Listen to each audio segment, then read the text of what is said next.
What's the deal, my people? You know what it is, Don Tony Teflon, and I'm back at you with another one. And this one is House of the Dragon cast. This is the cast of House of the Dragon. Before we had some speculation on who certain people would be, but now we have some confirmation on who of these people are going to be. Right now, I am joined by, hopefully we get some more people in here, but right now I am joined by the one, the only Justin Thomas. What's going on, Justin?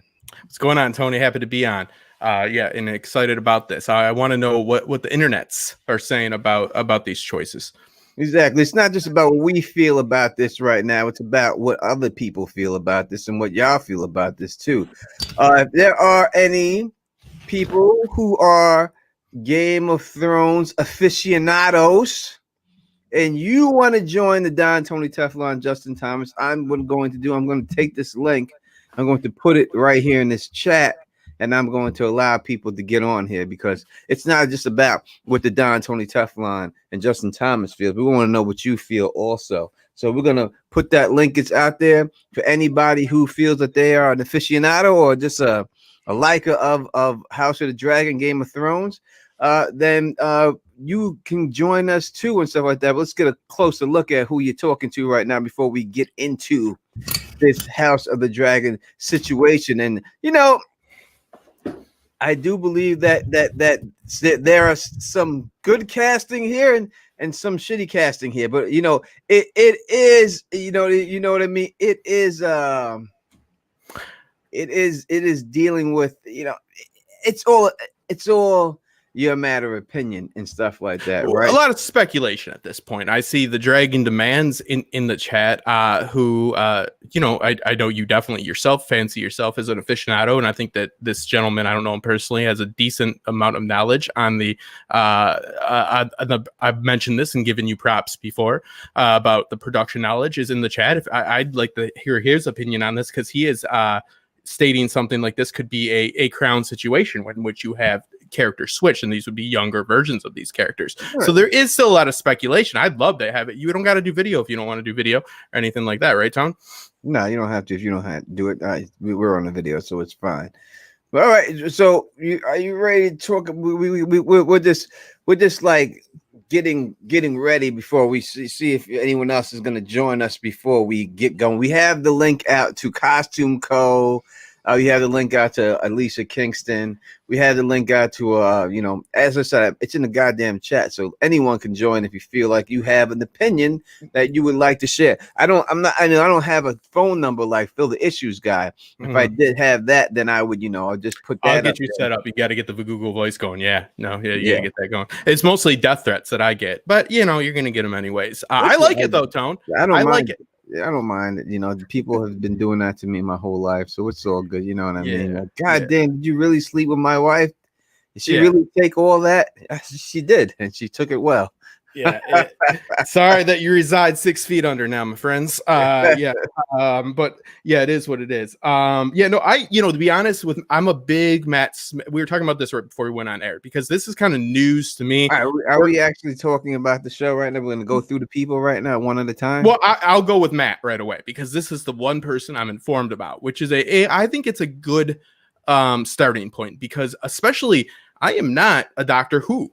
I'm a fan at all. Like, I don't hate it, but I've never seen it. So I don't have that clouding my mind. But I've talked to you before about I love The Crown. And it's been mentioned in the chat. I think that, you know, like I said, you do wonderful recasting videos that I've spoken about before with you, Tony. I always say I like these videos that you do where you do the recasting or blah, blah, blah, or future casting. I think that you have a good eye for talent. And I think that you understand that a lot of people get parts due to other parts, like, you know, somebody might play a CIA agent or a, you know, blah, blah, blah. And then they might get cast, you know, move their way towards a Mission Impossible, blah, blah, blah, Bond and something like that. You can see roles that lead to other, you know, the beginning of the arc. Matt Smith, The Crown, Prince Philip, I think totally just marks him for this role. I think it's a very smart pick. Again, though, I'd be interested in big Doctor Who fans, because that's got to be something Now, that's got to really cloud, right? This is what I think happens with people is, when someone gets stuck in a role, when you familiarize somebody in a role, it's hard for you to see people in other roles. The typecasting, right? That's the biggest thing that people always have problems with in actors. They don't want to be typecast. That's why they don't like to stay as a role too long, because you can't see them as anything else but that role. It's hard to break the cycle. I mean, for a long time, I thought that, Henry Winkler was the Fonz. I couldn't see him as anything but the Fonz. That turned out to be true. I met him in a bathroom. He was combing his hair, bro. He's actually the Fonz. So I couldn't see him as anything else but that. You know what I mean? So he was typecast. I suppose it happens a lot on TV shows more than movies and everything else. But even in movies, certain people you see as certain roles, and I think that could be because of Doctor Who. People only see this man as that. But I think that the problem I think people may have with him, and listen, and this is what happens when you deal with books. When you have books, it looks like the way you want it to look, right? Yes. You have a certain thing in your head, and that's what you have. That's who you imagine this person as the whole time when it was in your head. And now when you see this person in the flesh, you're like, this is not what I was imagining the whole time. You have a hard time grasping it and putting him in there. I would say this, if I had to criticize one thing about him, just by looking at him, I don't see him as a fearsome sword person. Not saying he can't be, but I don't see it this from his initial foes. Now, Tim Roth, right, played a great swordsman, right? Yeah.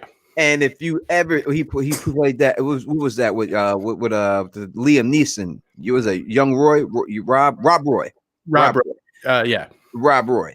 And when you look at Tim Roth, you wouldn't think he was a great swordsman, but when you see him in that Rob Roy movie, they pull it off, and it really makes you think that this guy's a tremendous swordsman. So that's what it could be, a Rob Roy situation with Tim Roth with him. Just looking at him initially, I don't think the man can handle a sword. Don't look like he can, but just like Tim Roth, you look at him, you wouldn't think he'd be able to do it, but he was great in Rob Roy. He was tremendous. I think it could be a situation going on like that with this man. And that's what he really has to pull off, I think, more than anything. To me, he has to pull off the being able to be the deadliest person in all of Westeros at the time, like he's supposed to be. Yeah, devious and all this. And I want to start where you started, just to pick up on it, because first off, we are the cinematographer, the director, the writer in our head when we read a book. And this is why, who else could be better at being me than myself? It's a quote about books and why we're so attached to them. We have the most agency over the story in which we read, and we don't have a visual medium for. So yeah, I absolutely agree with you. People have a certain amount of expectations that have been set. This is a little bit of a better story, in which I've argued adamantly for. I was on the Age of the Heroes, one of those panels, when we partied it out at Con of Thrones. Never a huge fan. You could hear the audio. I was adamantly against it. Didn't think it was applicable whatsoever. Didn't think it was smart on a high concept level. Blah, blah, blah. But what you're saying is, can people see him in a different light? And like you said, people don't want to get typecasted. They don't want to get this. So let me throw Nikolai Costa at you, right? Okay, Jaime Lannister is supposed to be a huge badass with a sword. Now, if you watch any Hema guys with the sword behind me, you can tell I'm kind of a douchebag myself and got myself a sword. So I kind of like that shit. And some people will argue you didn't do that great of a job. But really, that comes down to the stunt and the choreographers. You know what I mean? That production team right there. I think that Matt Smith has a perfect look for this. I see a lot of people talking about Targaryen beauty. I see it with Daenerys.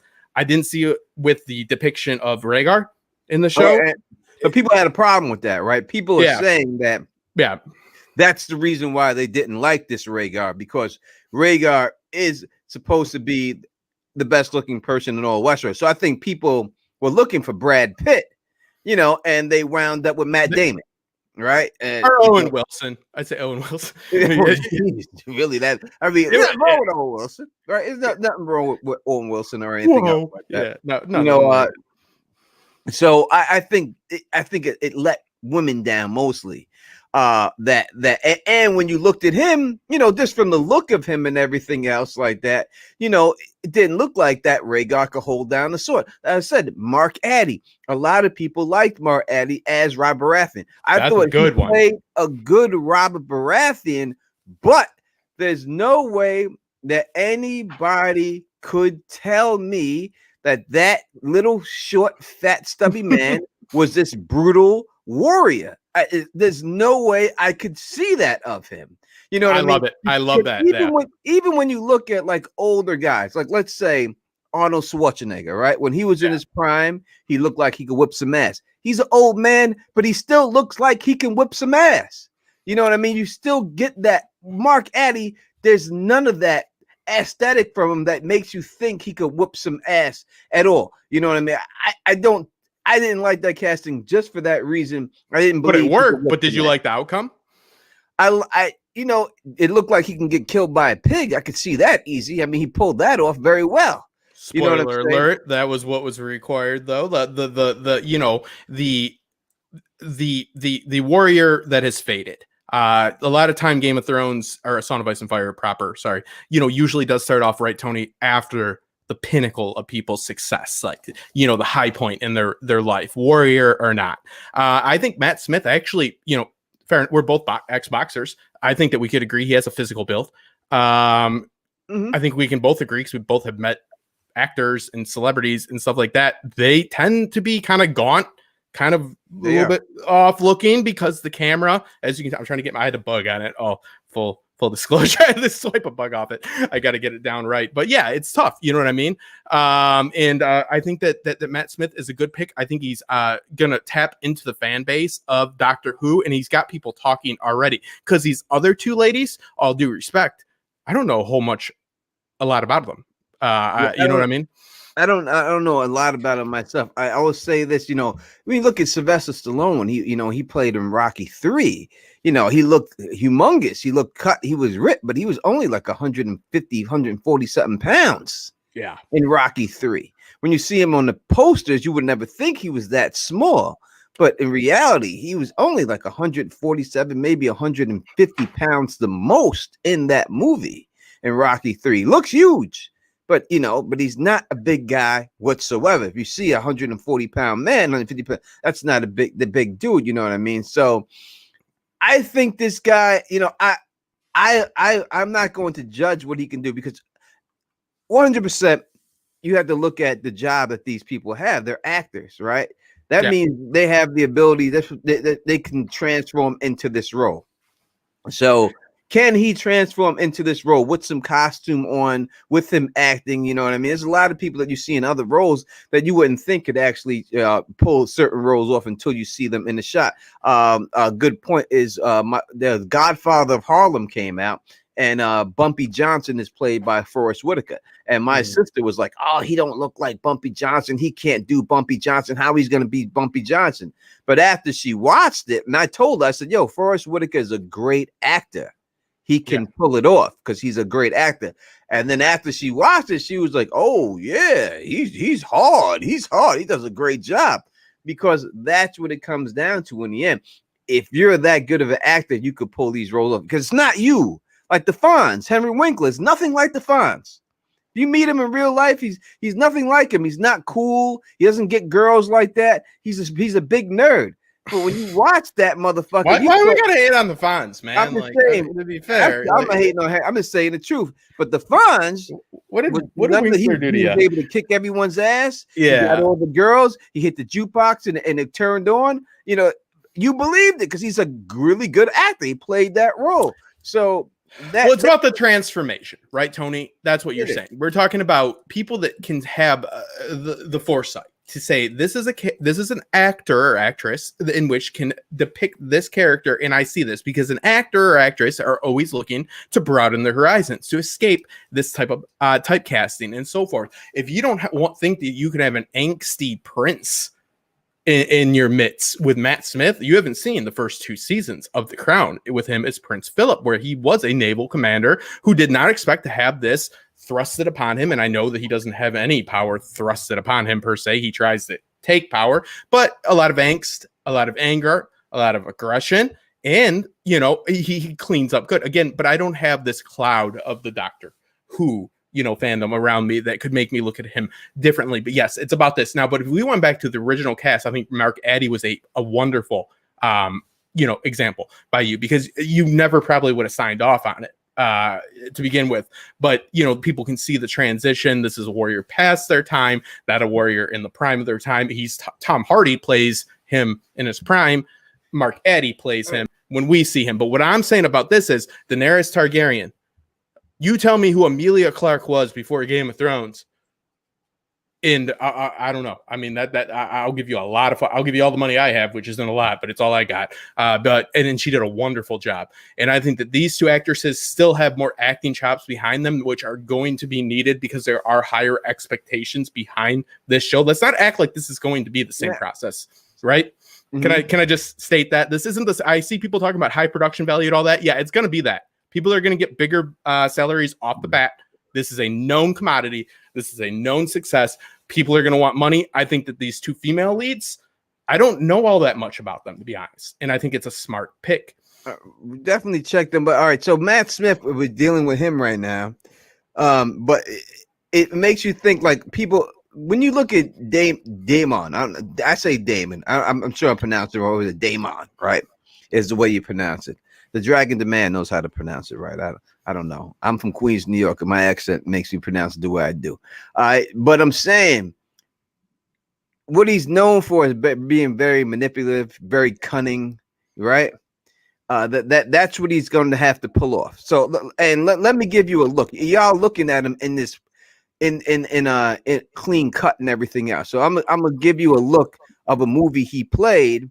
And I think this character he played is a lot like who he's playing here. So right here, we look at Matt Smith when he played Charles Manson, right?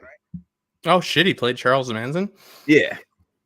So when we look at him here as Charles Manson, right here, I mean, you can see what maybe he's going to look like for the show. He looks like a meth head Rolo from Vikings in there. I think that's the perfect. But when you look at the regular picture of him that people are showing him, he doesn't look at him in the real Charles Manson. He doesn't. You wouldn't think he could play this guy, right? When you look at this picture here, you wouldn't say he'd be able to pull that off. But then when you look at him as Charles Manson, you say, hey, he's not too far off. So I want people to really look at it when you see him there. You know what I mean? Mm-hmm. And understand that it is more a lot of makeup and a lot of aesthetics. He's not going in there looking like Doctor Who.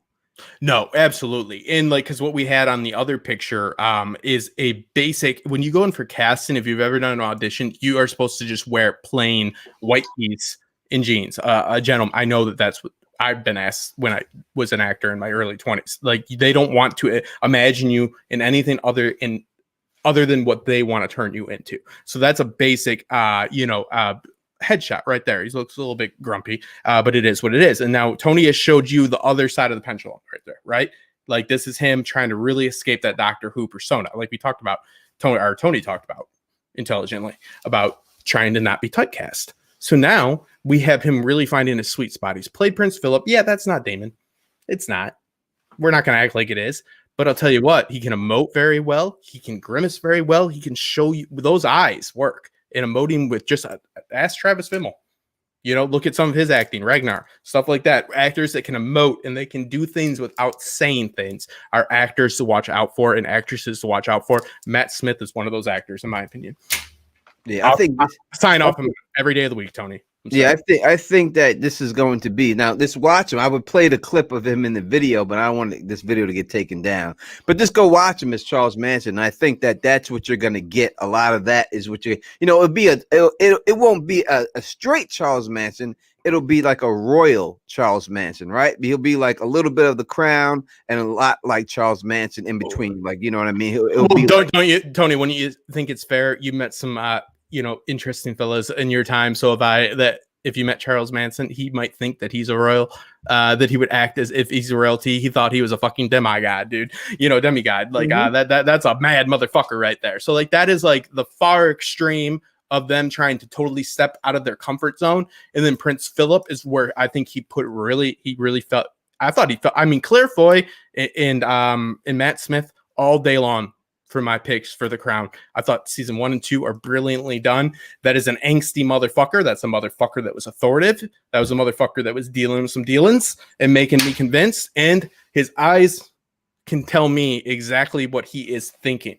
For me, that's an actor right there. Now, these two females, I'm really loving Rhaenyra here. I'm really loving her. I'm not sold completely on Alicent, but to be fair, I'm just getting this news. What is the reaction on Twitter? Like, what is happening? Can we pull up Twitter? Like, what are people bitching? I don't even know. I just got home. I went to the store. I got myself food and I got myself booze. Something's jumping off of my computer right now. I tried to share this thing on StreamYard and it's like just rotating and it won't let me cancel it. So I'm just hoping that it's like the program didn't. It's saying the Google is not. I'm trying to shut the Google down. Hopefully, it's just the Google. Oh, you can't shut Google down, Tony. If you try to shut Google down, they'll fucking kill you. You know that. Come on. Man, maybe I could shut this down. Tony's like, I'm just trying to shut Google down, everybody. No big deal. Off, then I'll come back. Let's see what happens.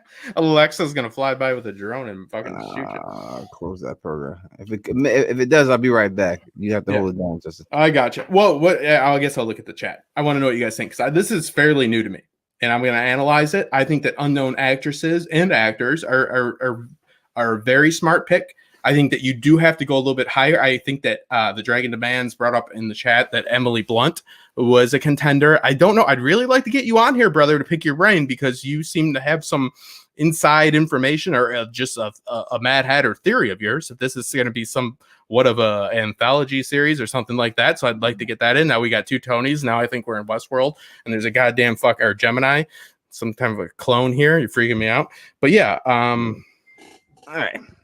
Sorry about that. I'm not supposed to get booted out my own screen thing. What the hell's going on here?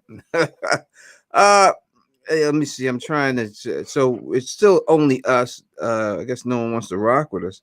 See, this. Well, they're scared. No. We got props, Dragon. Come on. We got two ladies saying they're gonna join us in 10 minutes. So we will wait till we talk about the ladies till the ladies get here. Fine, but can I just say, and this is just all on me. The Dragon Demands. I respect you just as much as I fear you because I like a lot of your videos, but then I see when you get mad about something, God forbid the man that crosses you. You have a lot. Oh my God, I don't need a PowerPoint presentation on Justin Thomas because that's a credit to your work. And I'm a pretty legit guy, but I'd like to pick your brain. I've spoken about this before. I've fucking spoken about it. I think that actually you have a pretty decent idea of how production goes down, and a lot of people don't, man. That's like saying a lot these days. Like it's really saying a lot. Why don't you come on and join us? Like I think you would be a nice addition. He said that he's with his family, so he can't do it right now. Ah, those families. All right, so we look now. The Dragon Demand. I did hear him say that, that he believes this is a younger casting, and that they will maybe switch up people for later on. I could see that happening. And I can see that not happening. So I see it both ways. You know what I mean? It depends. How long do they expect this series to go? That's what it comes down to. If they could get 7 seasons out of it, I think they'd be lucky. I'm gonna say that I'm looking at 5 seasons here. That I think it'll go the longest. And I think in 5 seasons you may not have a recast. For 5 seasons. I don't know if it can get past 5 seasons. When I look at the story, the dance. Yeah, I mean that's what you're trying to get to, and I could see the dance actually lasting, 2 seasons, 3 the most. So that's a valid point there, Tony. Let's pop there. Like, so how far before? Because we do have the king, right? We do have the Great Council, right? We do actually have that. So how far before the dance actually pops off do we start this series? Because I agree with you. I see it about 5. I do disagree with the Dragon Demands. God damn it. Don't do a fucking PowerPoint presentation on me. Son of a bitch. But I do disagree that they're going to do multiple characters. I really do. I don't think that fits the format. I just, that's all I'm saying. I just disagree with that. assumption. But again, I just found out about this 2 hours ago. So what do you want from me? I just don't see that. I think that, these actors are, they're prevalent enough to stick with in these age ranges, stick with what, because let's face it, this is Hollywood, early 20s for some of them, early 30s for others. So that always means about 10 to 15 years, back from what that age really is. Probably about 8 to 10. You want to pull up, we want to pull up Twitter and see what people.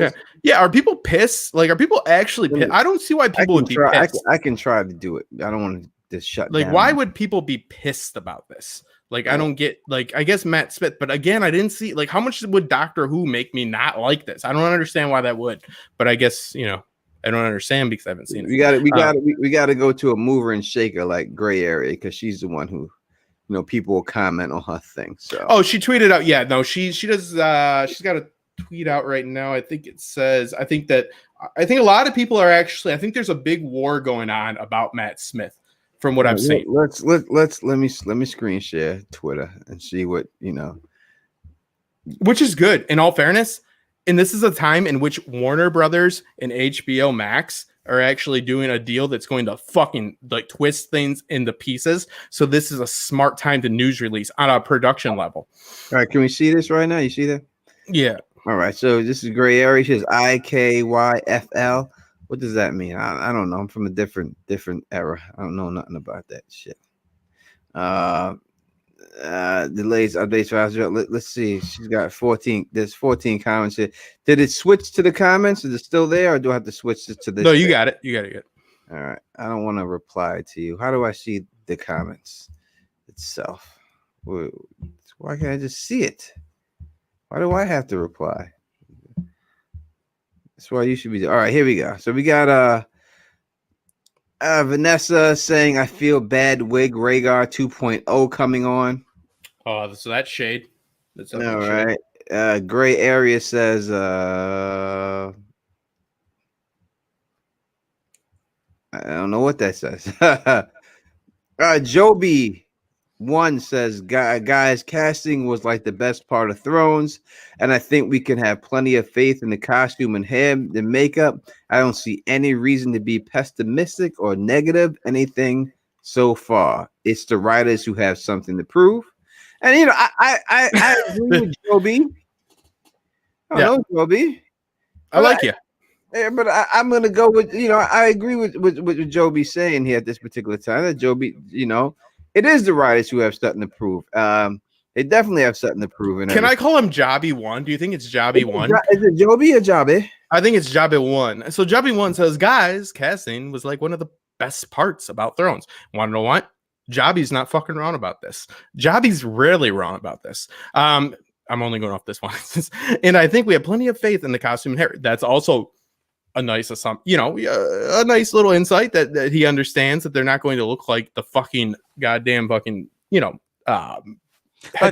that we see. It's not going to be that shot. Yeah. They're meant to manipulate them into what they need. You don't go in there wearing a fucking suit of armor. I don't see any reason to be pessimistic or negative about anything. So, want to know what?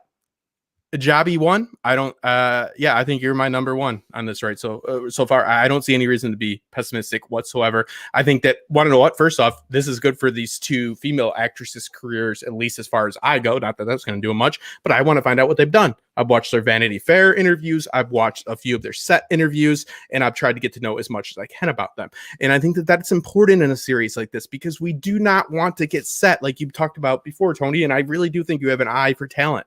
I think that your casting videos show that you do. Like, check out Tony's prior videos. I'm not trying to shell for him. I ain't got a percentage. Not yet.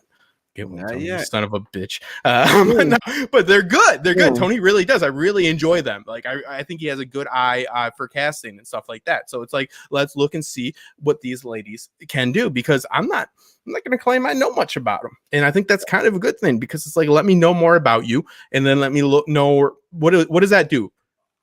As just in general, let's go out of the fandom. Let's zoom out to the people that just know there's a map of Westeros. That the people that know where Bowl Town is and everything else. Okay, let's zoom out for the general high concept audience and think, what is this doing? This is making them look into which characters they're depicting, which time period in which they're depicting, not the whole book of Fire and Blood, because that's not actually accurate. It's the dance in which they're depicting, and we don't even know exactly which part. They're supposed to do Daemon's like adventures before the Rogue Prince, right? That's what they're doing, the Rogue Prince first, which would be a little bit before, a lot. Yeah, before, but that's what I'm giving. That's what I'm trying to think of. Maybe season 1, season 2 of that storyline. You know, the king dies season 2, and then you go to the dance season 3, 4. And if it does go that, there's no way I could see it getting past 5 seasons. All right, we got AK-47 here. Let's get her opinion on the casting of Daemon Targaryen. What's good, fellas? Good to see y'all. Please excuse my voice. It might seem a little low this evening. There are tiny humans about in the auntie's home, so I can't be as loud as I usually am. For the casting of Doctor Who to play Daemon Targaryen, I've seen Matt in more than just Doctor Who, and he's pulled off all the roles that I've seen him in. The only one that had me skeptical was that one in Terminator, but that whole movie was sketchy, so we're not going to talk about that one. I think he's a good choice. I mean, I think he needs to put on a little bit more muscle, but outside of that, if they get the wig right, and they get him in the right armor, I don't see a problem.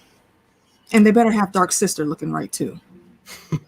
Yeah, it's almost like getting the hilt on the sword right is more important than getting the person holding that sword right. But do you know anything about these two actresses that you've seen before? Olivia Cooke, I can tell you about. She was one of the lead roles in Bates Motel, which I believe was on A&E, and she also had a lead role in Ready Player One.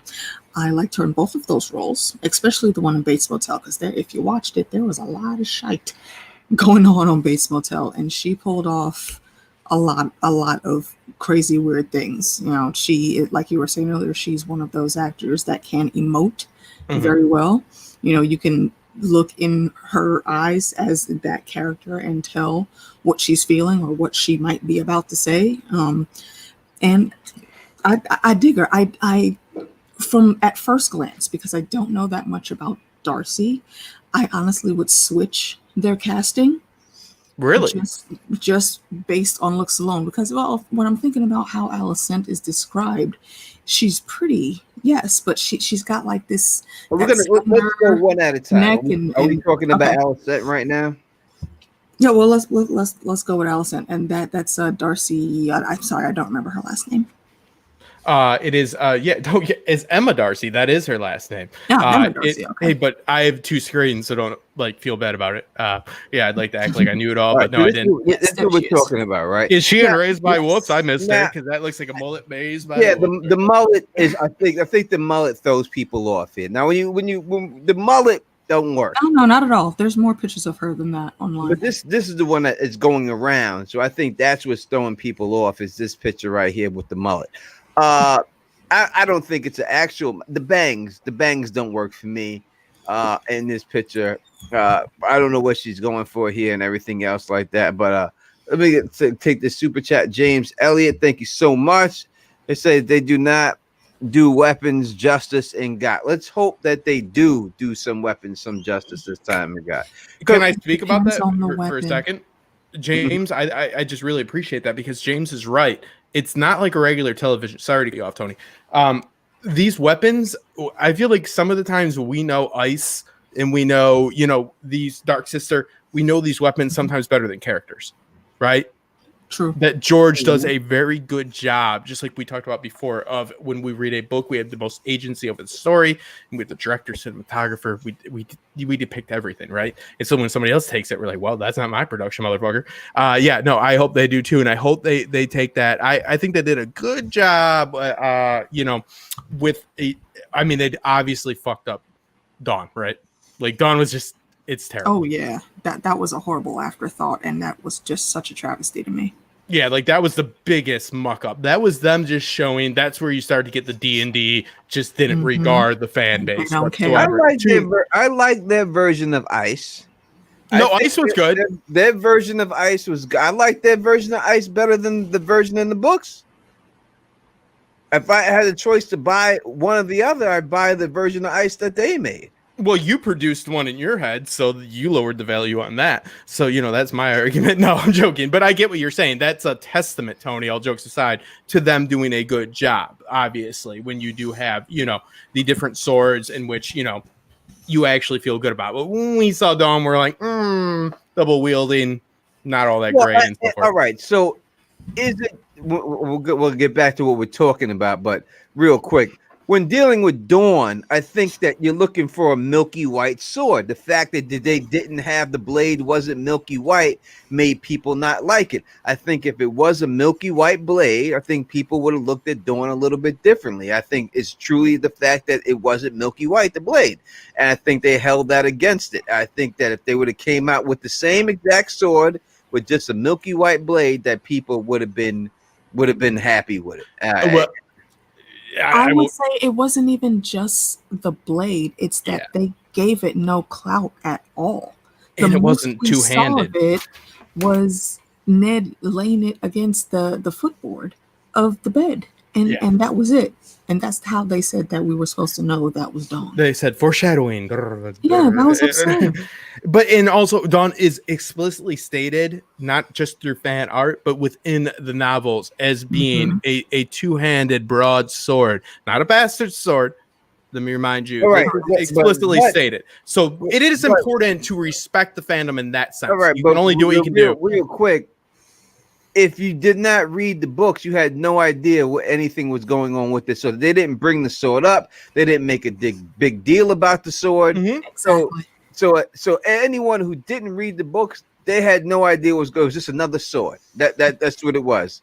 It was cooler to them to have him dual wielding. But my argument, because I'm a high concept guy. I'm a guy that usually the chat will fucking shit on because I'm like, listen, like people that don't know where shit is, like need to fucking understand the show, and not like us people that read the book like it's the Bible, like it's scripture, are gonna be at the forefront of their minds. But when you do go to the extent in which they do with Dawn, with Ned's dreams and stuff like that, and it's explicitly stated, and there's all these arguments within the fandom, you kind of go out of your way, Tony, is my point. And I think James just brings up a relevant point of respecting the fandom in general, because it is little things like that, because they could have made that a double-handed broadsword, not a bastard sword, not any of that. They could have done it, and they wouldn't have alienated the people that didn't know. As Bridge said, the fight scene would not look as good with a big ass sword like that as than the dual wielding. Which this is a TV show.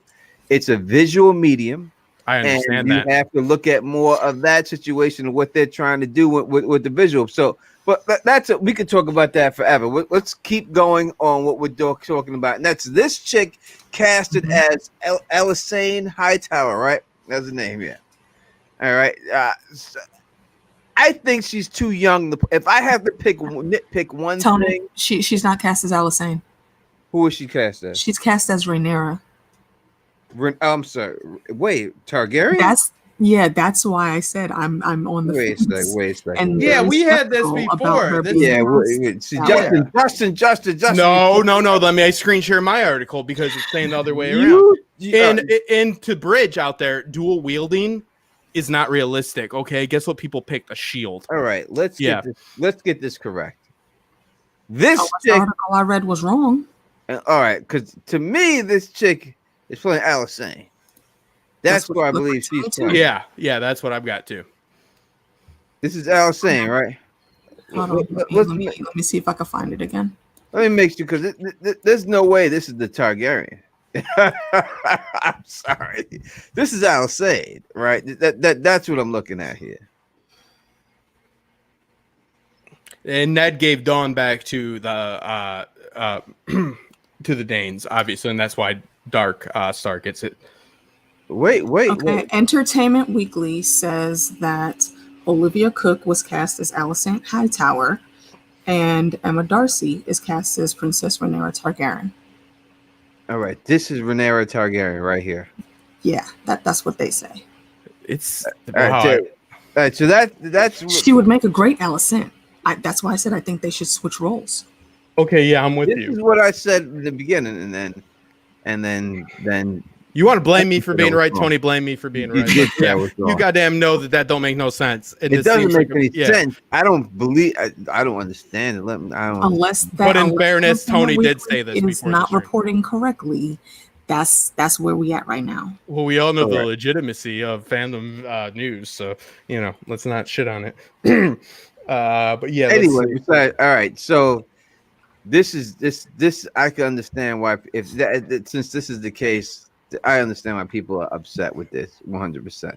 Now, I can't say that. But then again, like I said before, I don't know any of her work. So maybe once the makeup goes on and the costume comes in, maybe she does pull it off. I don't know.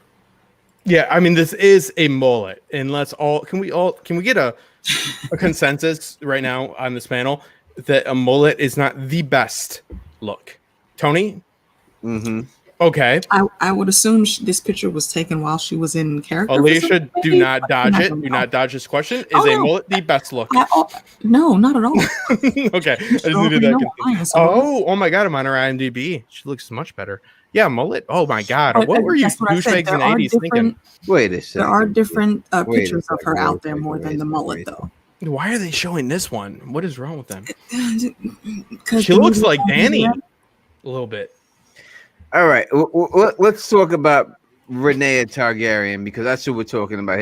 This chick is Rhaenyra Targaryen, as I thought she was. All right, and now that I look at her, and I'm gonna go with what I said before to Justin. This is not. Oh, whatever. Fine. I'm saying what it was before because this is not a Targaryen to me. I don't see her. I mean, I said it before. The other Targaryen is supposed to, she's supposed to be the. This is I don't see it. I just don't see it. I don't either. I don't know. I don't know. I mean, some folks surprise you sometimes though. But right now, I'm like, we just gonna have to see. You want to know what though? Let me I fucked up with IMDb. I honestly think this is an error. I honestly think it's an error. Let me answer the Dragon Demands question. He said, "Does Kit Harington look?" No, he looks like a star. Right. So it's like this. When you deal with any Targaryens in the book or from what we've seen in the book, their bloodline is not dominant. When anyone is mixed with Targaryen, northern blood is more dominant than Targaryen. They have more northern features than any Targaryen features. In fact, Targaryen traits seem to be recessive. To me, they really don't show at all unless it's with another Targaryen. But when anyone else mixes with them, you really don't get all the. Oh, he said that was a joke. All right, because I really don't see it there. Yeah, because that would kind of ruin the show if you gave him silver hair and purple eyes. Like it's kind of a gimme that Kit Harington's not going. Yeah, you're like, oh, you're a Targaryen. They're like, yeah, that motherfucker. That's like how Robert was like, look at my kids. I'd be like, dude, those this clearly are not your children. She was deemed by Daemon as the best looking chick in the realm. Tinder. When I'm looking at, she was the Lannister of her day. When I look at Alicent is much better looking. It is what it is. This isn't good. I'm trying to look at the IMDb. Alicent is supposed to be. Wait, Alicent's like 10 years older, right? At least 10. Mm-hmm. She's at least 10 years older, and she looks 10 years younger. Mm-hmm. Yeah. I mean, I'm hoping this is a mistype. Is this any chance? Backstage. Huh? I'm looking at a different article too. Look at it. I honestly, that looks like a Targaryen right there. The other one looks like a Hightower to me. Oh, I'm sorry. Let me bring in. I don't see. I have to just. I'm sorry. It doesn't add up. I mean, because there's makeup and then there's putting yourself through undue like work. Like it's like, hey, Justin could also play like a Latino. They're like, well, we have a Latino. They could be a Latino. You know what I mean? They're like, no. We'll get Justin in the chair at 4, and he'll be Latino. That's ridiculous. Yeah, when I'm looking at this chick looks. How is she younger than this chick? It looks like they're casting them to be messing the ages up, and that's not good. That's not authentic. unless somehow I'm messing up the ages or something like that.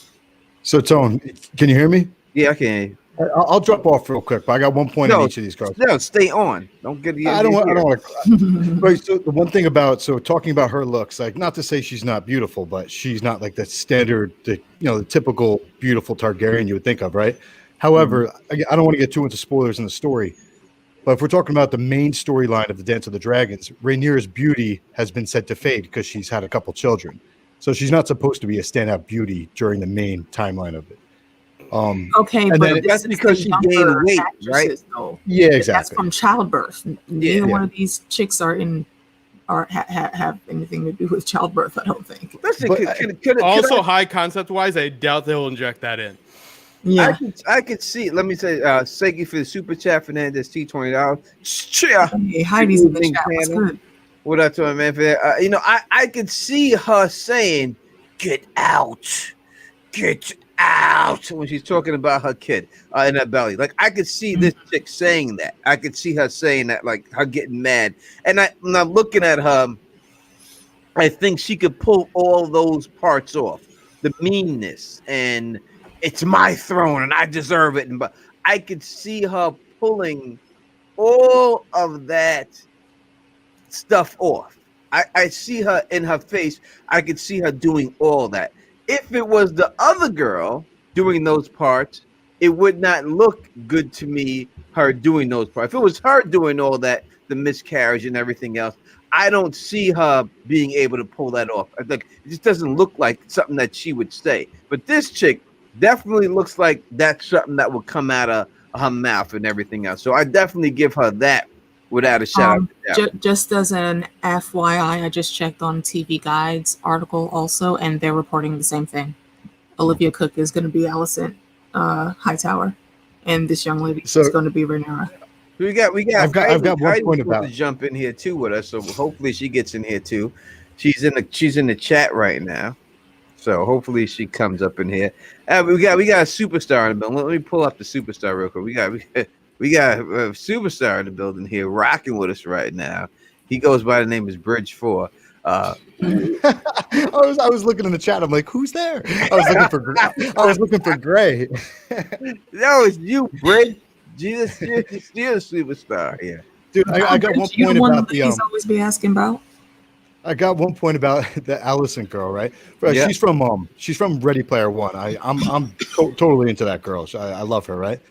So there's going to be this big question about the timelines. You saw, who was it? The dragon. I forget the screen name. The dragon. You're fucked. He's going to do a PowerPoint on you. You're fucked. But I find it hard to see if like the story's not going to be chronologically a timeline where they do like Viserys' reign from the beginning of his reign, then through the end.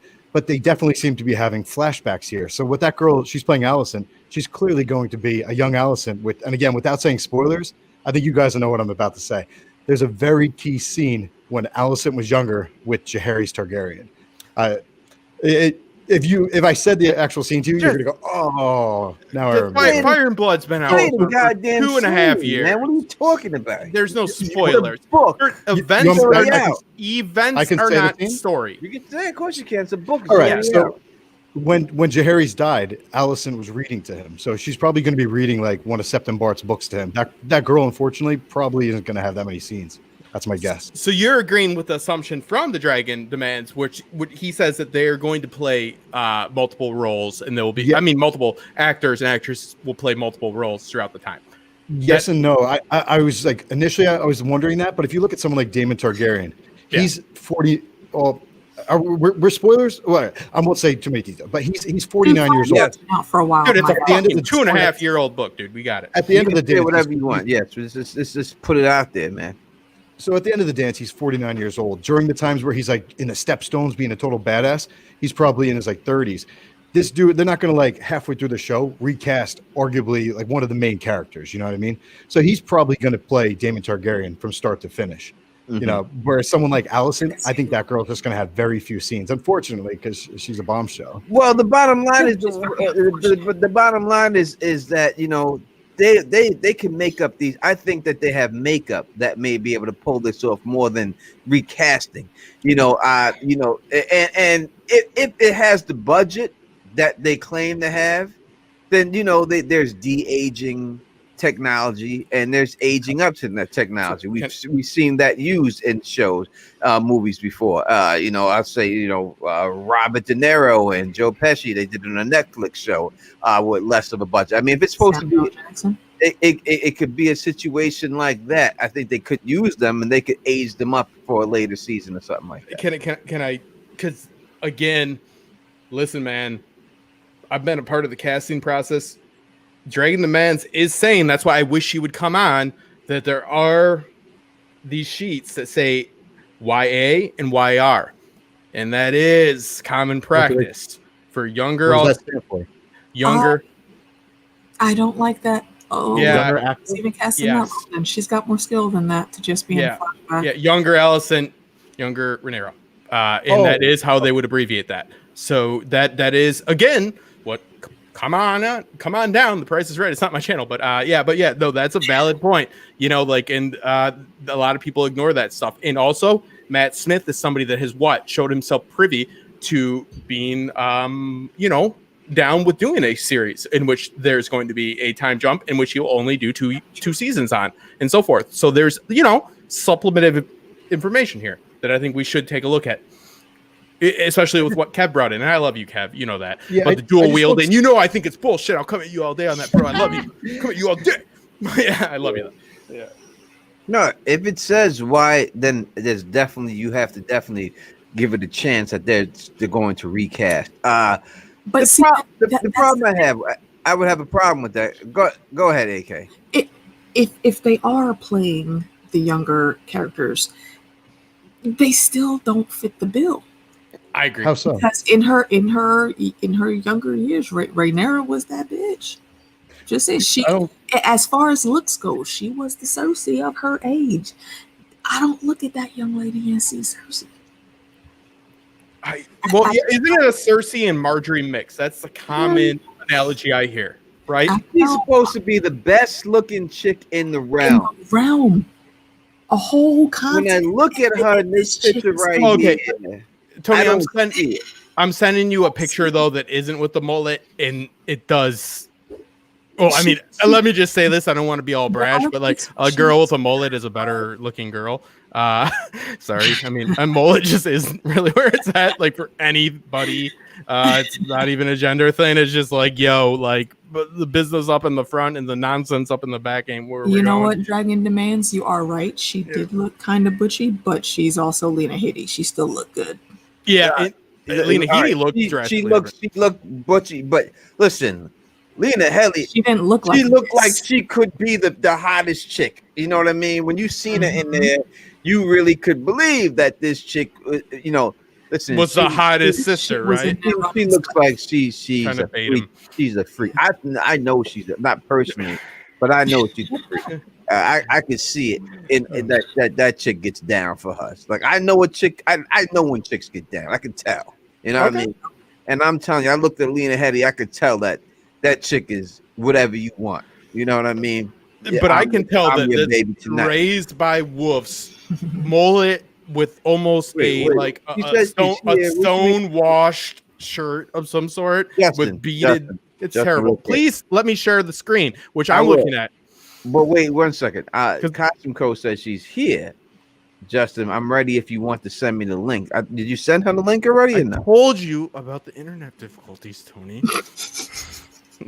No, we need to send it. Yeah, I tried to send it. And do you want me to send it to her? Yeah, I just posted her in the chat real quick. Don't leave, Kev. Yeah, don't go anywhere, Tab. I'm gonna yell at you about that. I don't really have too much else to add. I'll get the taxes raised up on you, man. None of us have any more to add. Kev, we're just gonna yell at each other. All right, I love you. I miss you.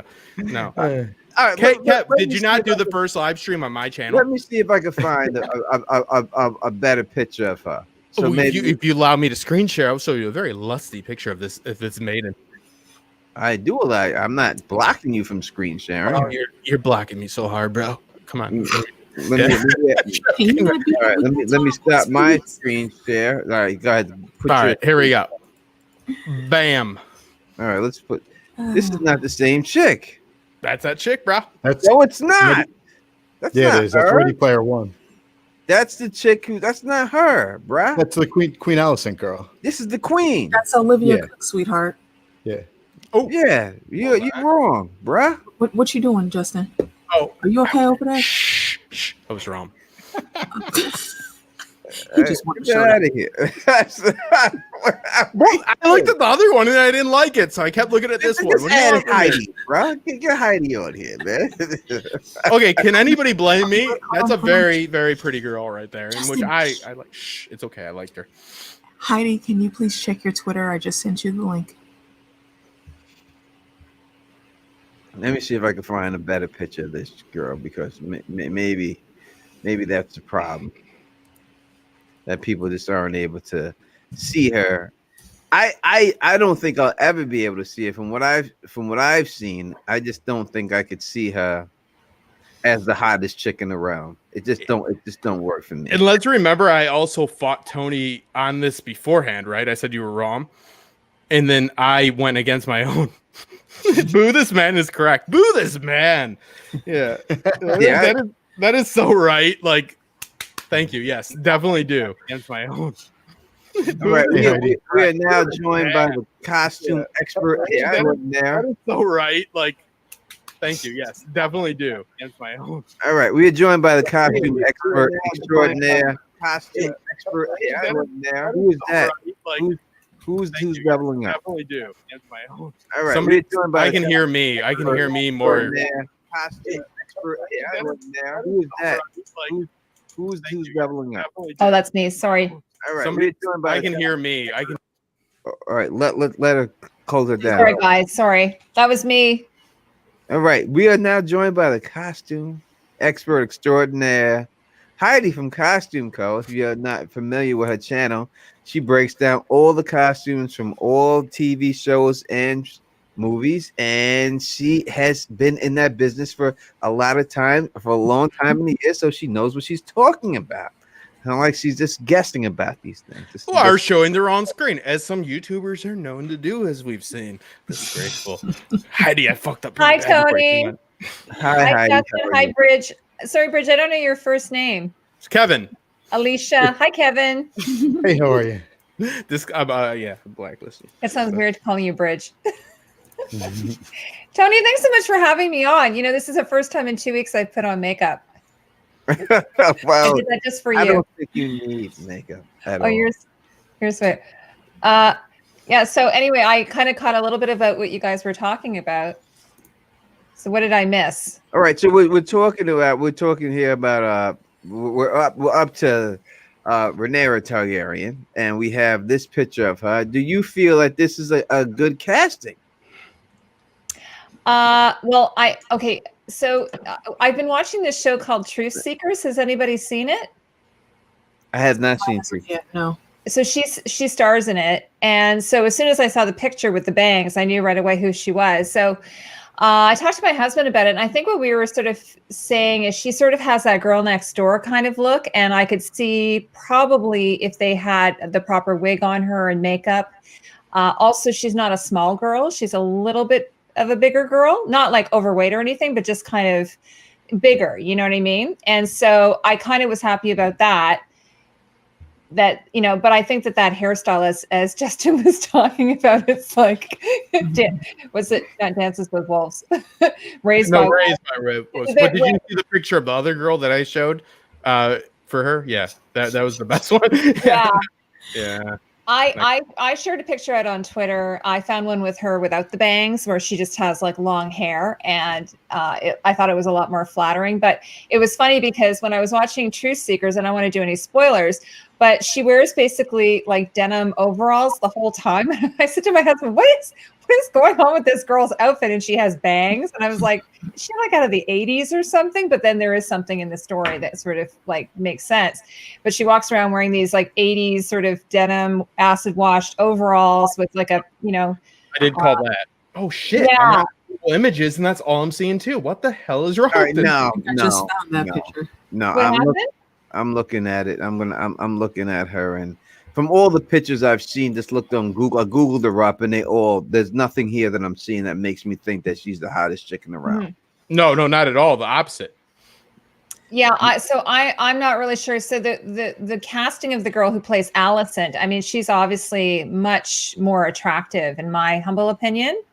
Kind of Amelia Clark kind of beauty that she has. But from the descriptions I found on the House of the Dragon site, it sounds like they're trying to play up the beauty of Alicent Hightower. They refer to her as the most comely woman in the Seven Kingdoms. That's how they describe her.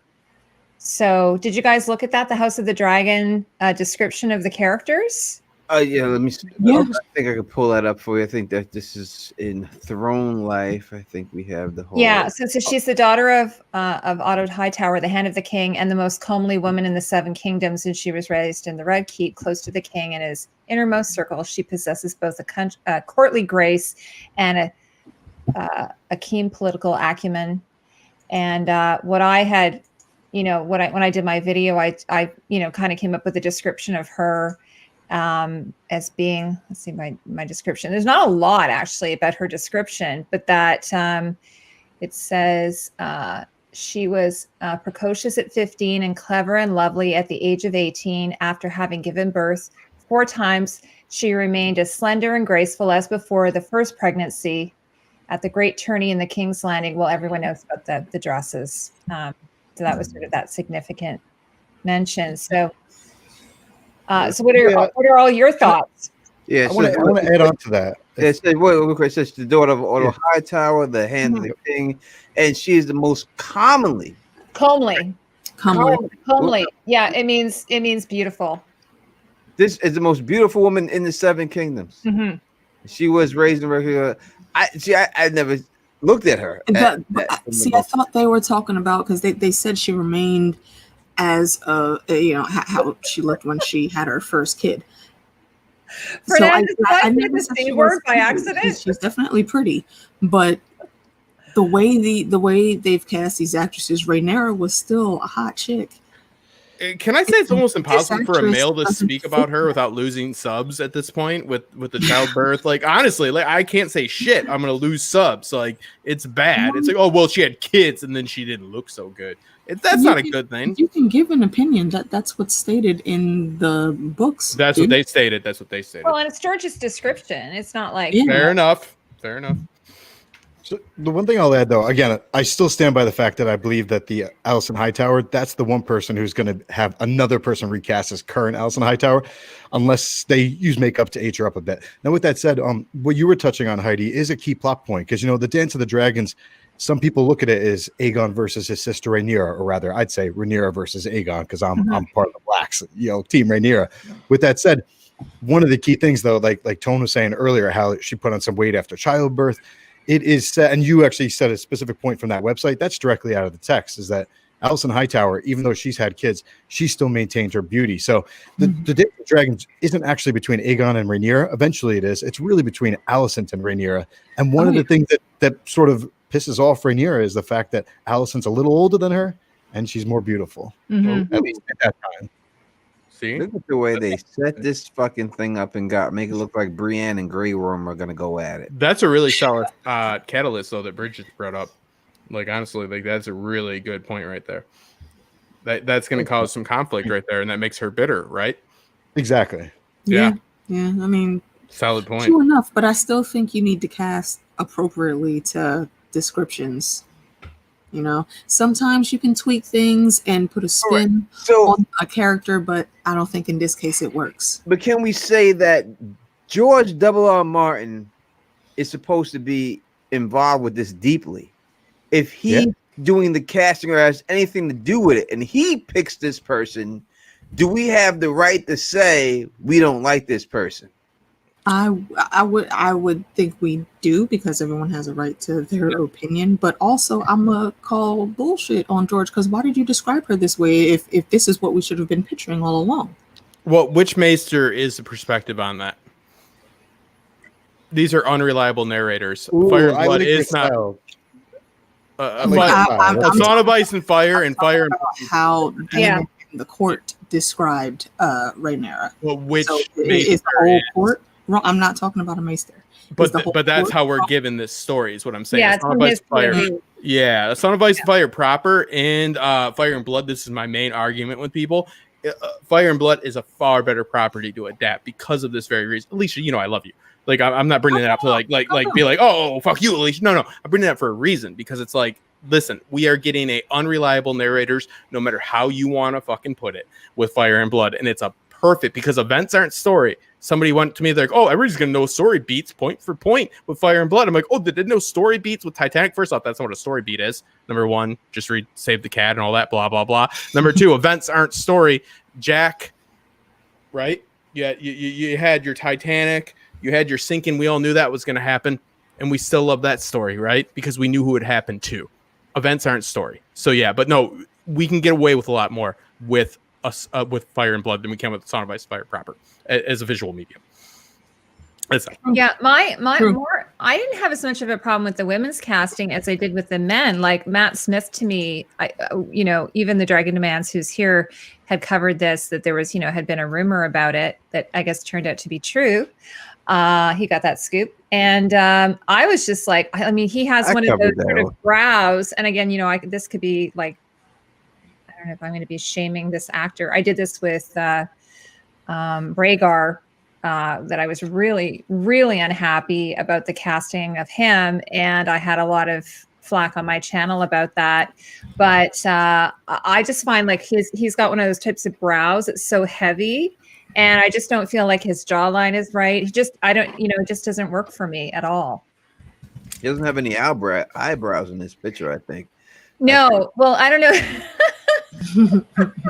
He has no eyebrows. I guess you could say he's brooding. Yes, the dragon. Yeah, so the dragon. I know you were reporting from Illuminati. Yes. Yeah. I'm asking, does he really have no eyebrows, or am I bugging? He does. I think they're just really light. Look, wait a second. Is there eyebrows there? Because I don't see eyebrow. How many times has this thing been photoshopped, though? I have a picture of him. With eyebrows? He has eyebrows. I think he has eyebrows. It's if the caterpillars are there. Right, then maybe. They're just really. He's one of those strange people. He's got dark hair, but his eyebrows are very thin. All right. Yeah, he's a monster. You know. He looks okay. You know what? Okay, honestly, if they were I love him actually, Heidi. By the way, if they were casting Frankenstein, I'd be like, this guy's the guy. Wonder what, Heidi? I take great issue, and I love you, but yeah, I take great issue. I like Matt Smith. He's like I love that pick. I think it's so good. Do you think you like him as Daemon? I absolutely do. And if those caterpillars show up at 4 a.m. in that makeup chair every single morning, he'll have eyebrows too. But no, I spent the first hour before I was screen sharing the wrong shot, defending Matt Smith, and I do believe he is a good pick for Daemon. Okay. Well, so I had on Twitter today, I had a few people say, I said, I totally think he's an amazing actor. I just don't know that he's right for the role. However, I will be the first one to say that I was wrong if he's fantastic. Because I know he is a really good actor. Gabby, yes. I don't know if I've ever seen Gabby yet. Have I seen Gabby before? Welcome, Gabby. Hi, Gabby. She looks very seductive in the picture. I'll just say it right there. Yeah, I'm trying to get a subscriber here, Justin. Jesus Christ, bro. I'm complimenting her. Catherine says he's not hot enough. Oh my God. Gabby says he is an attractive boy. I've said that since I've seen him on Doctor Who. As I said, I pulled up the Charles Manson pictures of him earlier, and I think that he's going to have more of that look. People call him Maylee's the monstrous. Selling point is you have to add another head. You're like, I got Manson pictures. Super chat from James. Thank you very much. Who had the twin brother on his shoulder? Yeah. Sorry. Yeah. That was my list. All right. So we're gonna do it one more time. He's kind of like, who's that actor from something Beasts and Where to Find Them? He's kind of like that type of actor. Like Eddie Redmayne? Sorry? Redmayne? Are you talking about Eddie Redmayne? Yeah, like kind of like, it's typical British actor who's, kind of nerdy but kind of cute, but not necessarily handsome. Does that make sense? So that's where I kind of put the category I put him in. Like he's intelligent and he's kind of quirky looking, but I wouldn't put him in dashing. I wouldn't put him in I'll give you that. dangerous or, Right. what's that? let's take a look at him here as Charles Manson. As Charles Manson, as anybody would do See, when you're that's trying perfect. to sell somebody's look. Right. They That's would say, amazing well, have you seen him as let's Charles show you Manson? the serial killer. Yeah, So- they're like, well, let us Yeah. show you him as Charles Manson. That may change So- your attitude I didn't about even this know that he gentleman. was Charles Manson. That's No, how confusing that It is was. not the go-to, but Tony's actually right that he does look better because of the actual appearance of eyebrows. So that does work out. But Yeah, again, and the long nobody's good hair. enough for you. Subscribe to Top Shelf Fandom. But Nobody's you're good gonna enough for you. put a like a all, nearly white wig on this person, and it's gonna look. I think it's gonna look bad. Ah, It's already well, got that I think he pulls up a British great skin. I seen him play the role, and I think he did a great job. And I think if you look at that role, him playing it, I think it's not going to be too far off of what he's going to do for this role. And I think that you would not even think that was him from the picture you just seen if you looked at this. You know what I mean? Especially a older version or something like he looks that. like Locke in the television show right there a little bit. And you're right, Tony, because Charles Manson was quite captivating to people. All jokes Okay. aside, he really was. Like I just women have were to drawn to say- him. I have to say to Callie that makeup artists are not magicians. like okay, a comb is not a wand. All right, so you have to have something to start with. That's my like sort of. But it is ignorant for Heidi. me to make the joke that Manson is like this like a gross guy because he was captivating. He drew people to him. I like that, like, because it is funny. Tony's like, but have you seen him He as, had charisma. as Manson? Have you seen him as Charles Manson? You'll change your mind. That's funny. But all jokes aside, he was captivating. He was compelling. He brought women in to that cult. I mean, cults don't get started by ugly people. Look into it. But Charles Manson wasn't attractive. Okay. Real in IRL, but he was charismatic. Yeah. But do you think someone who looked like Charles Manson would be a suitable Daemon Targaryen? A little bit. Sorry. Yeah, actually, I do. I mean, I really do. all right. So is Damon's not? I mean, Damon's not Jamie Lannister of his time. Daemon is attractive. So as far as He's not Jamie Lannister level. I'll say Matt could be a bit higher on the tier there, but for everything else that I know about him, I think he can pull it off. But yeah, they're gonna need to make sure they get his look right once they start doing the makeup and the costume and all that. In Heidi with Philip. Okay, you've seen The Crown. He can do it. I've only seen a little bit of it. Ooh, now I'm even more mad. But I don't think. See, I never really thought Prince Philip was that attractive anyway. So I didn't really find even looking at younger pictures of him. I mean, again, in that sort of typical British gentleman type of way, I suppose he was somewhat attractive. But neither Elizabeth nor Prince Philip were really that attractive. They were definitely not on a Targaryen level of attractiveness. Right. Catherine says Daemon is meant to have sex appeal. This actor does not. So I would. I don't think you have to have. I don't think you have to be attractive to have sex appeal. Damn right. Sex appeal. This is Yes, Jane. because I'm not attractive and I have a lot of sex appeal. Women have told me. You do. And- Tony, come on, your eyes. Yeah. All right. Okay, stop fishing for compliments, dude. You know you're attractive. Cut that Shut bullshit. up, Justin. You give Beat me to it, Justin. You beat me to So we it. can fish. You wonder why you're never on here. This is why. All right, leave me alone. Really don't. I really don't. I'm saying that it's a metaphor. It's like the Prince, right? Prince. Some women may not find Prince. He's a small guy. He's not that big of a guy. When you look at your heartthrob guy, you wouldn't think Prince. But when you see him sing, you see him dance, you see how he acts. He oozes that charisma. He oozes that sex appeal, right? That purple rain. So yeah, it's exactly right. He's put that on many a women. So I'm just saying that it's a different type of. He doesn't have to be, he doesn't have to be Don Johnson in Miami Vice, right, to have that sex appeal. No, he's not Gilligan. He's not Don Gilligan. Johnson. I love Don Johnson in Miami Vice. I had such a crush on him, Tony. We could also bring Star Star-Lord into this conversation because Can we just agree that Matt Smith can be commanding? Can we just agree that he can be a commanding male lead? Because he It can can. be done. It can be done. I have a question for people who know Matt Smith. So the thing about don't give me real quick. Don't give me this stop judging actors' looks in 2020. Don't give me that shit. You know what I mean? I'm here to judge anything I want to judge at any time. It's not. Tony, we only have to wait 2 more months. We can do it again. If I have an opinion on something, I could judge their looks. I could judge anyone looks. It doesn't matter if you're an actor, a goddamn basketball player, or a goddamn female, or a goddamn construction worker, female. You can judge the looks. Or a McDonald's worker. We're humans. This is what people do. To say don't do it, that's not right to say. Kids cancel culture's got to stop and something like that. Come on, man. Let's going on. Let's going on. We have a certain image of people from what they're saying in the books, and we're going on what we know of, and if it works. So that's why we're judging it this way. Yeah, like Tony, I just want to say something. If this wasn't important, like if the way the person looked wasn't important, then we wouldn't have casting directors. Exactly. They wouldn't have headshots. So if you guys think that we're being shallow, I know I'm being shallow, but I don't really care because this is sort of everything I do is about aesthetics on my channel, guys. So you can like it or not like it. But there's a reason why the person is cast, not just because of their skill set or their talent or their experience. They are cast also visually. In fact, a lot of times when the casting agents are going through their photos, they are pre-screening a lot of them before they even get to the point of audition. So to say that we shouldn't be judging actors have signed up for this. Yeah. They are professionals. They know that they're being judged. I had a partner years ago before I got married who worked in front, in front of the camera.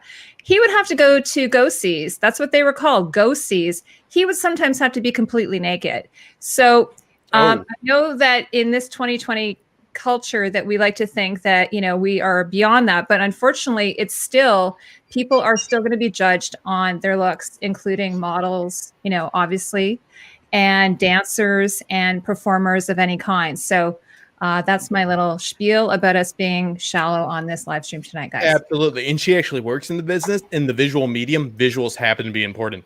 Sorry. It's a fact. You guys, I have something to ask. I don't know this actor, so let me prelude it with this. So I've gone on record many times as saying Daemon Targaryen is my favorite male Targaryen. It's not exactly true. Baylor Breakspear is, but Daemon is the most compelling male Targaryen.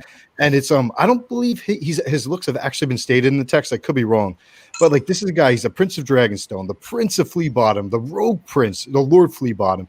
He's a younger brother who crosses a line for what's acceptable in like the whole noble, he crosses a line and does things that you're not supposed to do when you're in the royal family, especially when you're just a second brother.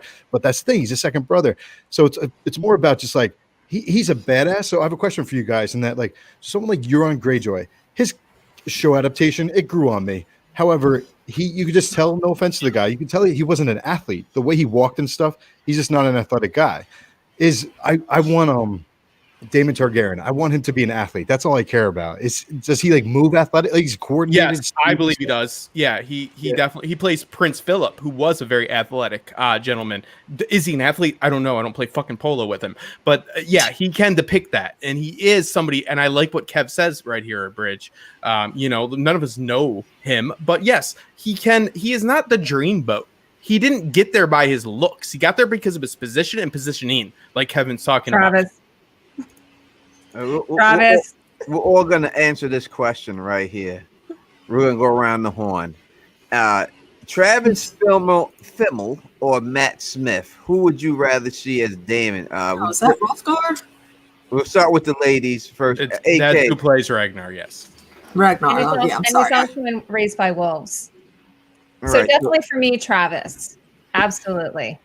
Based on looks alone, yeah, I like Matt, but Travis. Or just I think even just his physicality. Like for instance, I was just looking at, he has to wield Darkstar, right?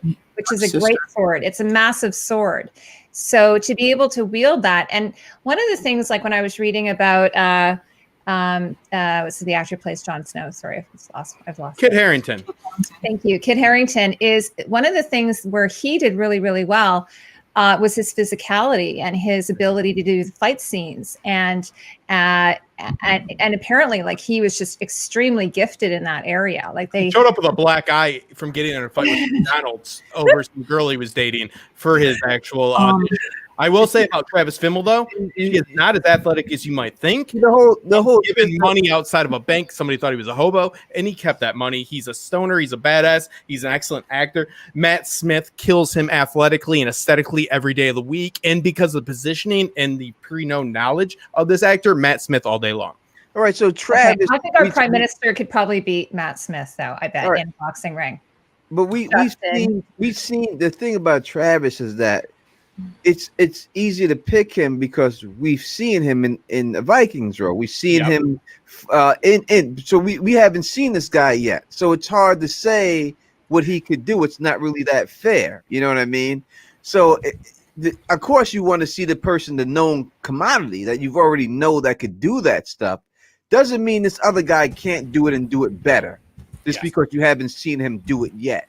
That's what this is. So it's a very slanted question. You know what I mean? Obviously, from what I've seen, you'd have to go with the guy you've seen, but doesn't mean Matt Smith can't pull it off. So I don't know. I like the fact that Daemon isn't this great looking guy. I'd rather him be a man of the people. That people, I don't want him to be this Brad Pitt guy who looks like Brad Pitt, and he's the best fighter, and it's too much. You have too many. It's unbelievable. You have too much, and his dick is 12 inches long, and his tongue which is short. He has everything. You can't have all this bullshit. All right, it's too much. No one has all that. I'd rather see a man of the people that gets down with the people and does his thing. You know what I mean? He doesn't have to be the best looking guy and all this stuff to pull a chick. It's just who he is. It's what is and how he presents himself. So I'm giving Matt Smith a chance. I'm going with Matt Smith on this one. See how he does. Okay, so your team Matt Smith. Hold on. The question that was asked was by looks alone. Not all the other stuff. Well, he said it just said Travis versus Matt, and I think the fact that even if you just go, the fact that you've seen this guy Travis do what he did in Vikings, you can't get past that. You've already seen it. That's what you're looking at. You know what I mean? I think. Or look at Tarzan, which he. I don't know him from Vikings. Look up Tarzan, Travis. Yeah, it's insanely fit, but he's not like that anymore. Suntavia, sorry. Yeah, she knows I have a terrible memory. I'm like in my 50s. Yeah, Dark Sister was not a big sword. It was actually quite small. It says it's a great sword, though. If it's a great sword, it has to be. Dark Sister is the same sword that Arya has right now. It's a Bravosi blade. That's why Arya Stark will most likely get that blade when it's all said and done.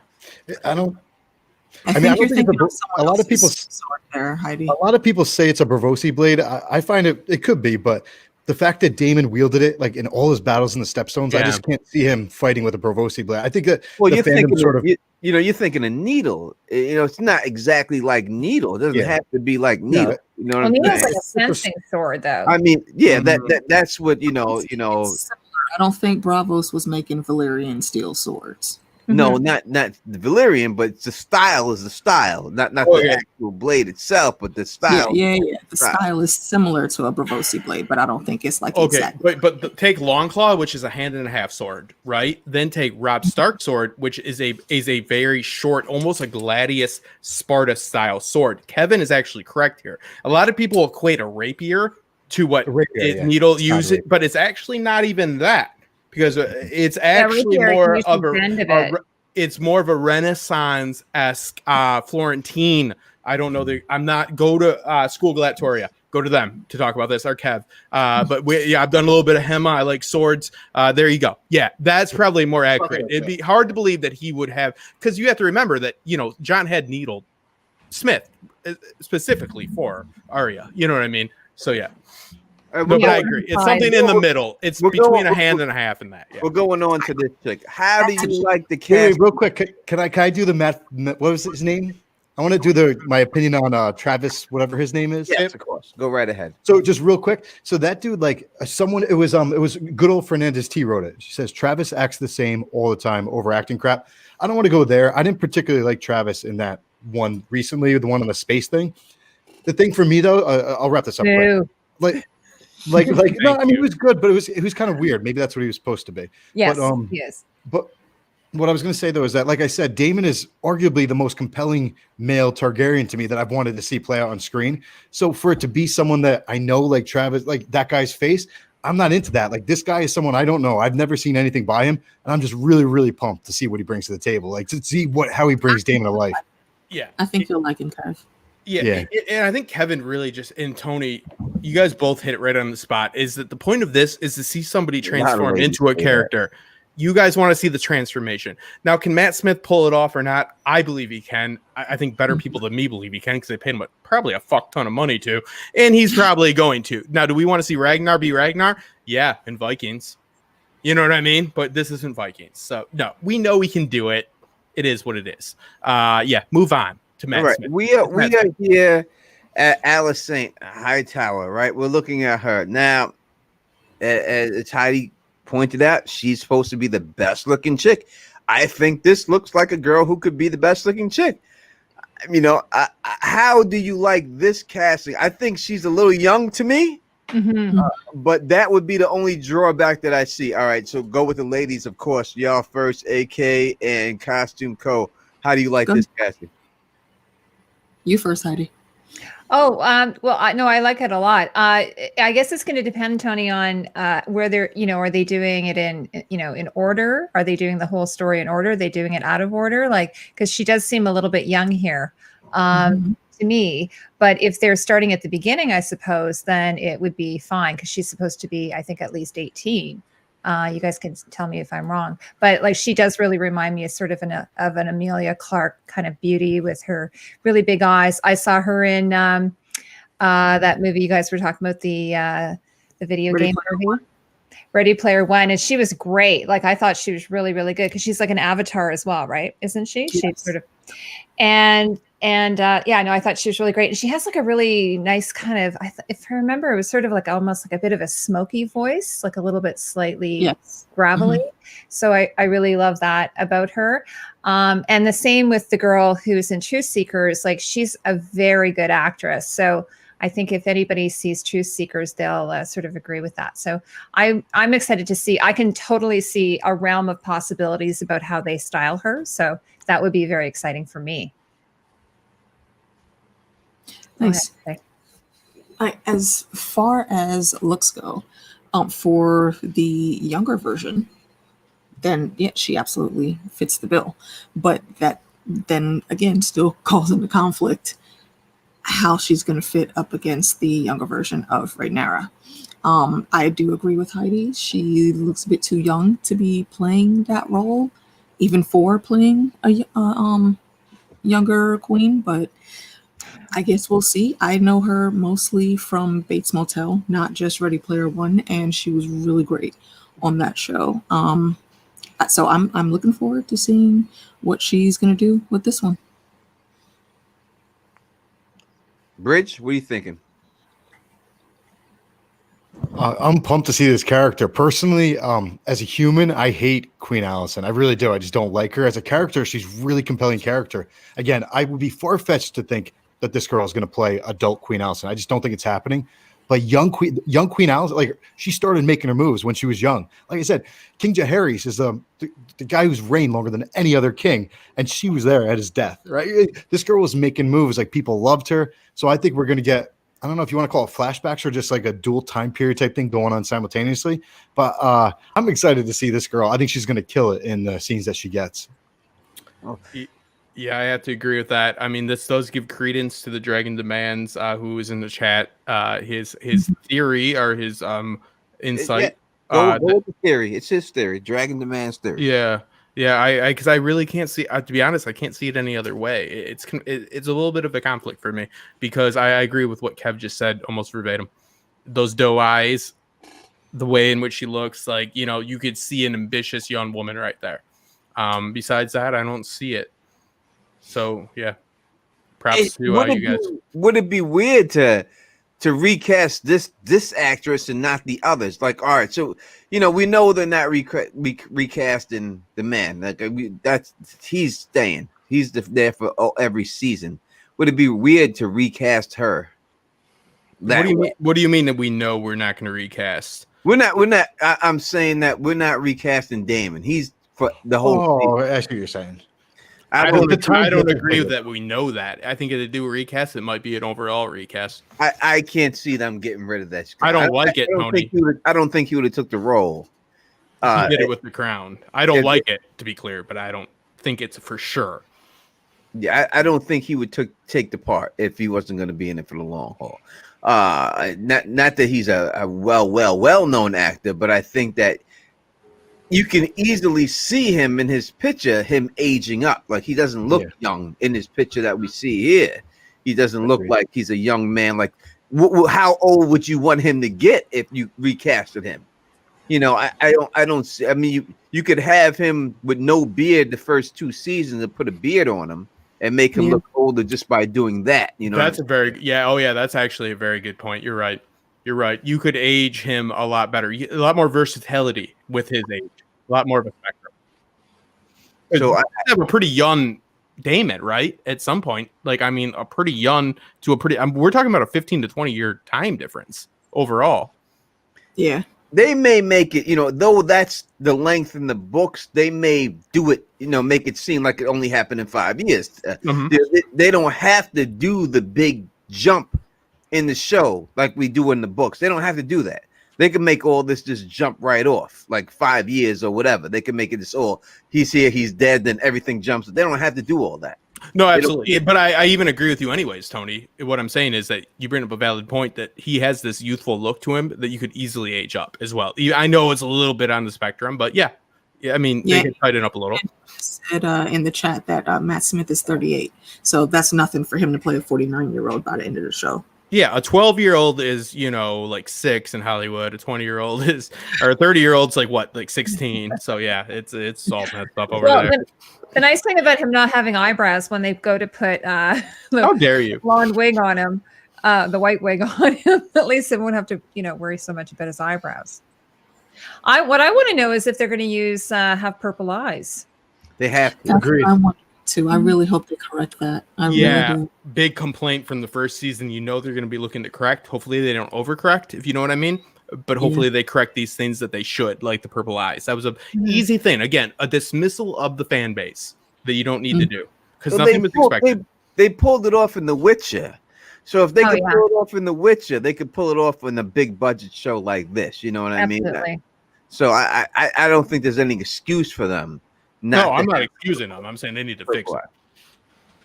I think they would have to. I mean, listen, I would think that she may get recast. I could see that 100% her getting recasted and everything later on and stuff. But are we going to take any bets on this is incorrect still?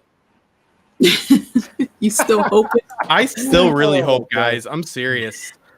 It doesn't seem right.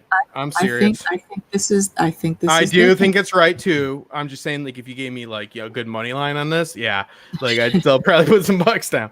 I'm just saying. No, what are you talking about, Justin? Oh, these roles being switched with Alicent and Rhaenyra. Oh, okay. Yeah. I honestly just see it the other way around, but that's me. Mm-hmm. I've been wrong a whole bunch. It's on the official site though. So. Oh, I know. I don't think they would have released it. Neither do I. It just seems odd. Oh, Marissa's. They tried to purple eyes in the scrapped pilot.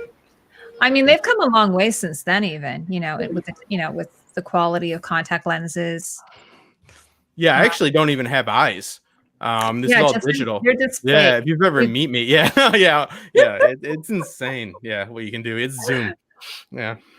Well, even for instance, even in the new Doom movie, everyone has like that one species have blue eyes. Yeah. So, in the original movie, it looked kind of weird, but it looks pretty good. We got the technology to make it look good now, though. We haven't talked about the technology itself. There's no complaints about the king or anyone. No. He's a bit skinny.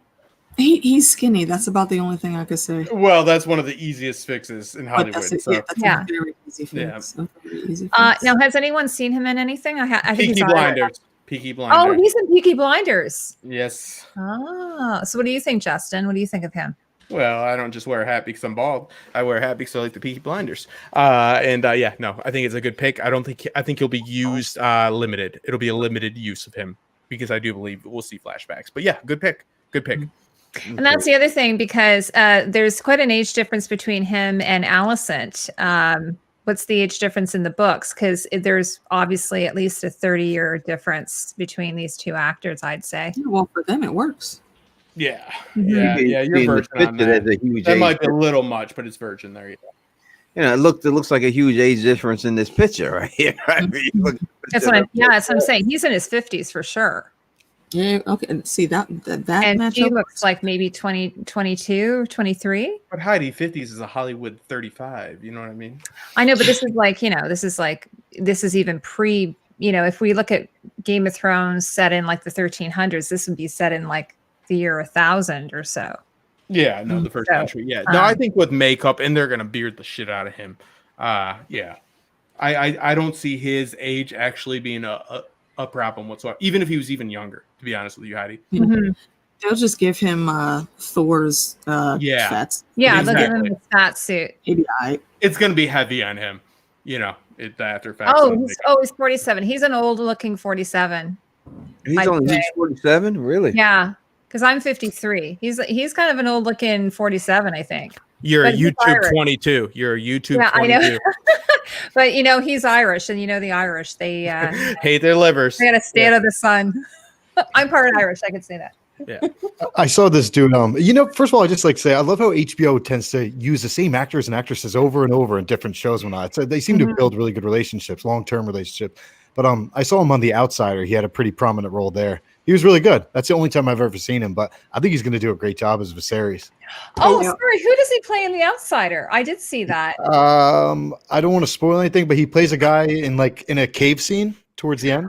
Oh my God, that's him. Yeah. Oh my God. I didn't even know that was him. That was a fantastic series. Right? It was really good. Can we applaud Bridge for being so sensible and kind about not wanting to spoil anything? They were like, you didn't want to spoil. Like, it's like, he doesn't want to spoil where's fucking Waldo. He's like, I don't want to tell you who you're looking for. Yeah, he's in a cave. Yeah, but there's a guy. Like, he is so nice. And if you meet him in person, he's actually very nice as well. We all know that Bridge Thanks, romantic. But he's kind. He's a good man. Bridge is a romantic at heart. It's a known fact. Everyone knows that. They haven't cast the Sea Snake yet. They haven't cast any. Only these 4 have been cast. If some people are asking in the chat. Well, I guess he's 47, not 50. I could see more 47, but 50. I don't know. Like, yeah, man, you get money. Shit, yeah. If I get money, God forbid, I look anything older than 12. I swear That's to God. what happens. Yeah. Well, it's funny because even George Clooney, like, who is like, like I saw something of him recently where I was like, oh my gosh, George Clooney. And now, like, you kind of get to a certain point and you kind of go over the other side and then you start to like show your age. So that's sometimes what happens. Like Tom Cruise is on like the brink of aging. He's like about to be 72 or 40. Like, it's going to switch within one night's sleep because you can just tell he's holding back with all the Scientology. Yeah. He's like, I will not age. I will not do this. And he's going to do all of his scenes. From talking about cults. There you go. Yeah, like I have one friend who basically during 2020, like during COVID, has aged like 10 years or something. He's like suddenly, like full white beard and white hair. It's like, what happened? COVID. It happened. Happens to the best of us. Yeah, I think that's what I think. Clooney aged because he keeps drinking espresso. Yes, he's getting dehydrated. He's not drinking. No, I think it's because he had children. That's what happens when you have children. Oh my God, all this children hate. I swear to God, on my channel, I'm steering from this topic right there. I can see this being problematic. I'm from experience, Justin. I know, but I can't. So yeah, steering clear. No, don't see what else to say here. I don't think they say anything else. King Viserys, we know that. I think it's HBO Max. HBO Max did their damn shit. Oh yeah. They changed movies forever.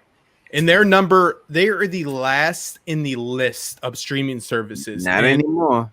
Well, not anymore, but let me tell you something about HBO Max. There's a little trick with them.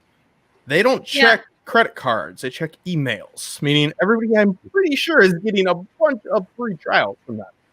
Yeah, so Eden says there's a 10-year age difference between Viserys and Alicent in the books, but a 20-year age difference between the actors and the cast. So the actress, she looks much younger then if she's 27, because I thought she looked like 20. I mean, she plays teenagers, obviously, right? Yeah. So, 20. Yeah. Yeah. When you're like 38, you're a senior. Yeah. yeah, I mean, even like even Amelia Clark. I mean, I don't know how much old her character was supposed to be in the pilot. Maybe like they aged her up, maybe 18, but it worked.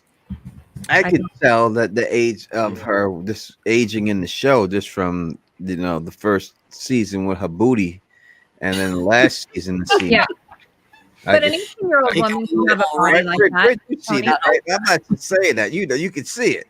The first season. Well, look at Arya Stark though. Like Maisie Williams was 18, I think, for the last episode. Made me very uncomfortable. It made me uncomfortable too. Yeah.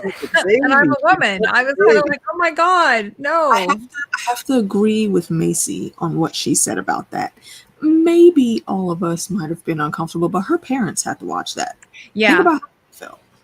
No, I'm not shaming her. That's her choice and good for her. You know what I mean? But I mean, I'm just gonna express my feelings, which is fair. Yeah, I was like, oh well, a little bit off, but yeah, no, and I'm very impressed in what she's done after as well. Yeah, and I'm look great sensitive. Yeah, she's not getting more work.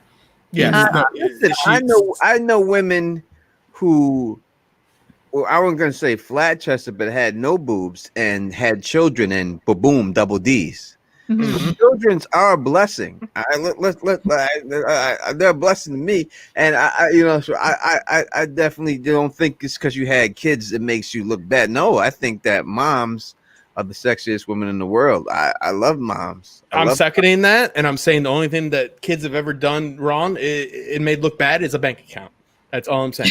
You know what I mean? Yeah. Besides a bank account, everything else look great. Well, I love my children, and so I am very happy to have them. They are very covered your ass on that one. They're in a cage right now, but I'll let them out soon. They're a very expensive investment. James Elliott, thank you for the super chat, $5. They should cast Baby Sam as Baby Sam just to F people. How old is he? Yeah, that's a great comment. James Elliott is fucking hilarious. By the way, someone made a comment about Mel. Would Mel have been alive then? She would have been, yeah. 500 years, yeah. It's like 300 years, isn't it? 300 the dance happens. Aegon's 300 years. The dance is 170. Oh, yeah, you're right. It's not that long ago. How long ago was it? He dated Tom Cruise and Valkyrie. Yeah, so she would be around. Wouldn't that be cool if I can't think of the actor's name right now because I'm having issues. Like a little cameo. Why did you do that to me? Yeah. No, it's 400. Scientology. She dated Tom Cruise and Valkyrie. Look it up. Yeah. No, or was the other one where she was a German, because she is German, but with Tom Cruise. Wow, Tom Cruise plays a shit ton of Germans, doesn't he? I just realized that. There's like at least Yeah, so wouldn't it be fun if Carice had a cameo in it? That would be a cool nod. Oh, I would love that. Yeah. I thought I would hit it until I seen her as an old woman, and I had to stop. I'd have to see her bank account. You mean when she took her robe off or her choker off? Yeah. Oh, yeah, that was bad news. Bad news bears. But that credit score still looks pretty sexy to me, Tony. I'm in. Listen, there's a lot of Tom Arnolds out there. And if you have to Tom Arnold your way through life, there's nothing wrong with that. You know what I mean? I don't hate on anyone who had to do anything like that. You know what I'm saying? We're taking questions right now. Anyone have any questions? We'll take questions and then we will wrap it up. And then I will come back with the After Dark program where we just talk about sexual content. All right. Jesus Christ. That's pretty much what it is. That's why it's called After Dark, because it's After Dark and it's adult. Yeah, we talk about sex. So if y'all just stick around, if y'all want to talk about sexual content with the Don Tony Teflon and all the ladies in the chat and everything else, and Bridge is coming on too. We got him here. He ain't going nowhere. Yeah, don't just let's mind our words for the next couple of minutes though, so we can keep this one. We're gonna say after this is over, we're gonna do that. We're gonna come back and do that. So if you got any questions, please ask them right now. We got 10 to 15 minutes of question time for all y'all. Why do you got so many skateboards now? I've noticed this. No, that's After Dark. Let's go. Okay, I'll get to that, but I do have questions. Tony, before we go to that, do you mind if I mention one thing? Of course, you can mention anything you want. Oh, thank you so much. Well, anyway, I have a show called Game of Queens, and we're talking about doing an episode probably right after right after Christmas, before New Year's, about what costumes we hope to see in the prequel. So hopefully you guys will come in and we'll talk about that. Oh, Katie, I missed the word. What they will do, and- what costumes they'll do in the prequel? What costumes that we hope to see in the prequel, because we did a Okay. video. I did a video with Vanessa, my Game of Queens girls, about what there. Justin, there, I just said a boot for you. Fucking Canadians. There's 7 of them. They're all fucking hilarious. I know. Who do you think will play Corlys Valerian? That's a broad question. It's Yeah. too. I don't know if you can just really just come off your head and just pick someone for. Yeah. I think that's flexing book knowledge is what that's doing, which I appreciate. And Jay's asking if we'll see anyone from the original series like recast, and we have seen that in the past. Like they did that actually in the Game of Thrones show with Tommen. When it comes to Targaryens, I honestly would hope they would utilize Emilia Clarke for someone else, because They could. They can't do it. That's like taking Yeah. Jason Momoa and putting him in there. You can't do it. You can't put Kit Harington in there as anybody else. You can't. Why not? You can't put any one of them guys. You can't put Rob Stark. You can't put any. It would just throw off this whole show. You would just think about that. It would just take everybody out of what they were watching. You know. And all right, look, before that, let me ask y'all this question. Do you think that, and not Dragon Demand, you're in the chat. I asked you this question because you could be on, but you couldn't because your family. Do you think that, Hypothetically, this show will be successful? Do you think it's going to be a success, this show? Do you think that it's able to be a spinoff? Do you think that it's going to be a successful show? When we look at a lot of spinoffs, we see that they're not successful. The majority of them aren't. They're doing a spinoff. Usually spinoffs have characters from the first show that make people familiar with that show, and that's why they work or don't work, right? Frasier, the guy was from Cheers, you knew him. We're doing a show here with nobody from the show. So do you think that they can actually be successful with the show? You think it's going to be a hit? Costume Code, we start with the ladies as always. What do you think about that? Well, I think you and I talked about this on another episode, and I think that these are the types of things, like bringing all the elements together and creating that magic, that is a really difficult thing to achieve. I think that everything that they brought together in the original series, there were so many different elements that all came together and just worked so well. And so to be able to capture that again, I think will be really, really difficult. I'm not saying it's impossible, especially if they have a solid cast and production team, but I think it's going to be really hard. And also, when the original series came out, I think there was maybe a little bit of hype, but nothing like this. This is going to be just like revved up, sort of like the new Lord of the Rings series that's coming out. This was against Camelot in the Borgias. This is what this is in Game of Thrones. Sorry, what's that about Camelot and the Borgias? That's what was coming out across the spectrum. That was across the board. That's what they were competing with. Camelot on Stars. Yeah, which is nothing, right? Like, how did that show do? Guinevere. But I'm saying, but they still more name recognition, I would argue at the point. Yeah, go ahead. Sorry, but I mean that it's different. All I'll say is that there is something about A Son of Ice and Fire that gives you a sportsman-like rooting in fandom. Right? You are Team Stark. You are Team Lannister. You're Team Targaryen. There is a fandom that is built into the storytelling that is unlike any other and will capture you. You do not need to have direct correlations, but the families, the sigils, the swords, even like we talked about, we had gentlemen in the chat brilliantly say, I hope they get the swords right, because we fucking care about the swords, baby. We care about the fucking pigskin, basically. Right. I don't know that if the people who didn't read the book really connected with Lyanna Stark and Rickon Stark when they showed them in the show. I don't think the book we did, because we knew about the ghost and everything else. We knew about the ghost. We're talking about the spinoff, though. No, I'm saying, but we're talking. You're saying that people. No. I'm talking about I'm talking about the question. You're saying that people connected because they were down with certain houses. I'm saying they will. No. That's not my not. I'm talking about the spinoff. We're talking about that's a success. I'm talking about that. They established Team Stark, Team Targaryen, That's what I'm talking about. Team Hightower, even to a casual viewer, will know at least a little bit about the Hightowers. This is what I'm talking about. No. I'm not talking about the inception of the series. I'm talking about the spinoff. The question is, will it be a success? Will it make the money? Will it have the same fandom? It'll make the money. It maybe will never be as good because people love to say they were the first. The book readers will always said the books were better. The show people that watch the show before the one will always say the inception of it. But Team Stark, Team Targaryen doesn't require you to have a direct correlation with a character. It is a genius style of storytelling that A Song of Ice and Fire has in spades. This will be a success. All right, we'll see. AK, what do you think? I think it definitely has a chance to be good. I wish they would have started a lot further back in the Targaryen line, but that's neither here nor there. For the content that what we know goes on with this story, if they can successfully adapt that in the writing, I think a lot of it is going to be on the writing. Forget the wigs and even the makeup and the contacts and the costumes. The story itself has to resonate and be successful for the show overall to be successful. So I think they have potential. I haven't heard anything bad yet.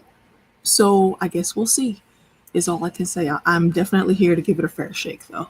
Well, Callie, I think you're right. Non-book readers will show up for the dragon. I think people will show up for dragons. No. That's why I think that's the first picture that they released were dragons, because I think they're banking on people that have the love for dragons will show up for dragons. Bridge, what do you think? So I said a little bit about it the other day in the stream. I'm going to expand on what I said and make two predictions. So what I said there on your other stream was that this show is different than other shows. It doesn't play by the same rules as other shows. It is like it's a staple of culture, whatever it is. It's part of it's part of life. People talking about their water coolers, like they don't do it with other shows. I think that and then on top of that you have it was a 10-year-long show, whatever it was, 8 seasons, 10 years. So you had kids right now that are like, let's say 20 years old. They may have watched last season or two when they were 17, 18 years old. They were 10 years old when it started. There's a huge demographic of kids. Now they're playing these little apps, these video games. I think you're going to have everyone who loved and everyone who hated season 8, all of them are coming back, at least for episode 1. I think you're going to have a huge other demographic of children coming in that are now like, I want to be part of the new Game of Thrones thing.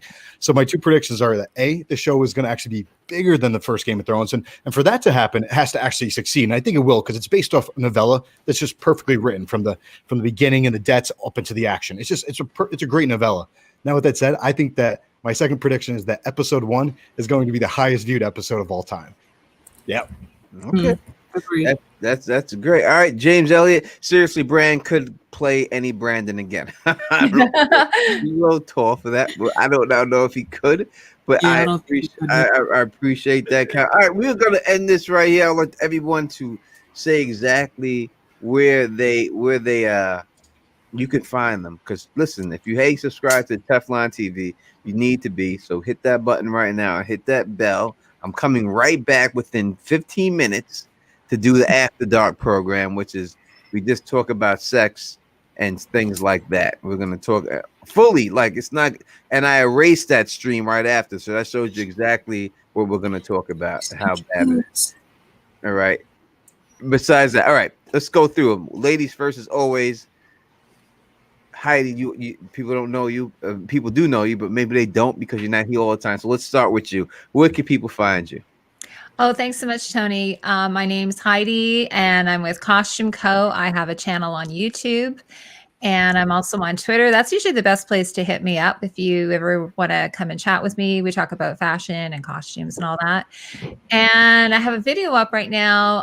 If you guys, I'm really into dystopian, so I've got a video up right now about Logan's Run, and I also have one up about the Hunger Games. So I'm really into these death match kind of things at the moment. So dissecting the costumes and analyzing that. So come over and find me if you have time. Definitely do. It's definitely worth it. I've been on the channel too, so take a look. I've been there. Tony's been a guest on my channel. Yes, I have. Definitely take a look at it. AK, let them know where they can find you. Well, I can say you can sub to my channel, I guess, to get the updates, but you catch me on my friends' channels a lot quicker than you catch me on my own. Sunday coming up, I believe I will be on with Here Be Dragons. That's Steven Stark, if y'all didn't know. If you're an Expanse fan, we're going to be talking about Drummer. And Drummer's one of my favorite characters. So stop by if you're into the book or the show. We're going to be tackling all that. I believe next week I will be on with Monero and 2 other ladies. We're going to talk about the second half of the season of The Blood of Zeus that was on Netflix. And I do believe we got a ginger ale chat coming up around the New Year's time. So stay tuned for that. Sub to my channel, sub to Monero's channel also, because that's where we're going to be doing the ginger ale chats. That's pretty much it. I might have some other stuff coming up, but I'm not going to say just in case I don't get to it. That's where I'm at right now.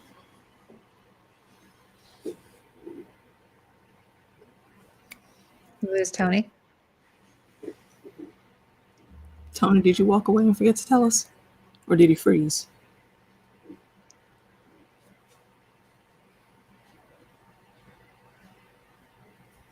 Okay, Kev, Justin, can you hear us? I can hear. Yeah, I see a screen filled with a screen cap. Kev, why don't you go ahead and take the mic next? So I'll just say that the history would say that the struggle between King Aegon II Targaryen and his half sister Queen Rhaenyra is the dance of the dragons. But remember, everyone, only at Tumbleton did the dragon ever truly dance. You can find me at Bridge 4. Yeah, excellent. I'd like to just expand on that. I think that we're in agreement, right, Kev, about the fandom. It's like NFL teams going against each other. And this really is something special that you really can't relate to too many other shows. So yeah, it's going to be fantastic. There is an appeal to this that has a fandom like none other. We will tailgate all year round for Targaryen, Starks, Lannisters, and all the rest, and we'll learn about some more. So yeah, this is a fandom like none other. And I'm happy to be on with Tony Teflon, Top Shelf Fandom. Make sure to subscribe. Teflon. How's Teflon? We pulled the He string. hates when I say cha. He hates how I say it, so I do it all the time. Cha. Cha. That's just so white. Sorry about it. I mean, it is, right? I mean, it's as white as it gets. That was anything wrong with. Thank you all for coming. Listen, I'm coming right back with the After Dark stream. Bridge Force coming on. All right. He's ever anyone here is allowed to come on. Heidi's married, so she may not want to. Frank is a hell of a man. Frank is a hell of a man. I love Frank. That's what happens. You know, unless you just want to come on, listen to people say crazy stuff, then you could. But I'll be back. Bridge will be back. AK, will you be back? I will. Shoot me that link, brother. You know I'm here. AK will be back. Justin Thompson, you coming back? Are you nervous? Fuck you, man. You know I ain't cha all day long. All right, here we go. You ain't intimidating me, bro. All right, Heidi, if you want to, I'm just telling you that's the topic's going. Okay. No, I've visited your After Dark show, Tony. You have. I'm a big girl. I can handle it. Oh, so you're coming back too? Yeah, she did my birthday. The goddamn catastrophe. We'll all be back for a bit. We'll all be back. Give me 10 minutes and it'll be up. If you like the way I do this, please. I said, please. I sound like Mike Tyson right there when I said it for a second. If you like the way I do this, please thumbs up this. Please, brothers across the realm, please subscribe. And until next time, you know who it is. Peace and stay sexy.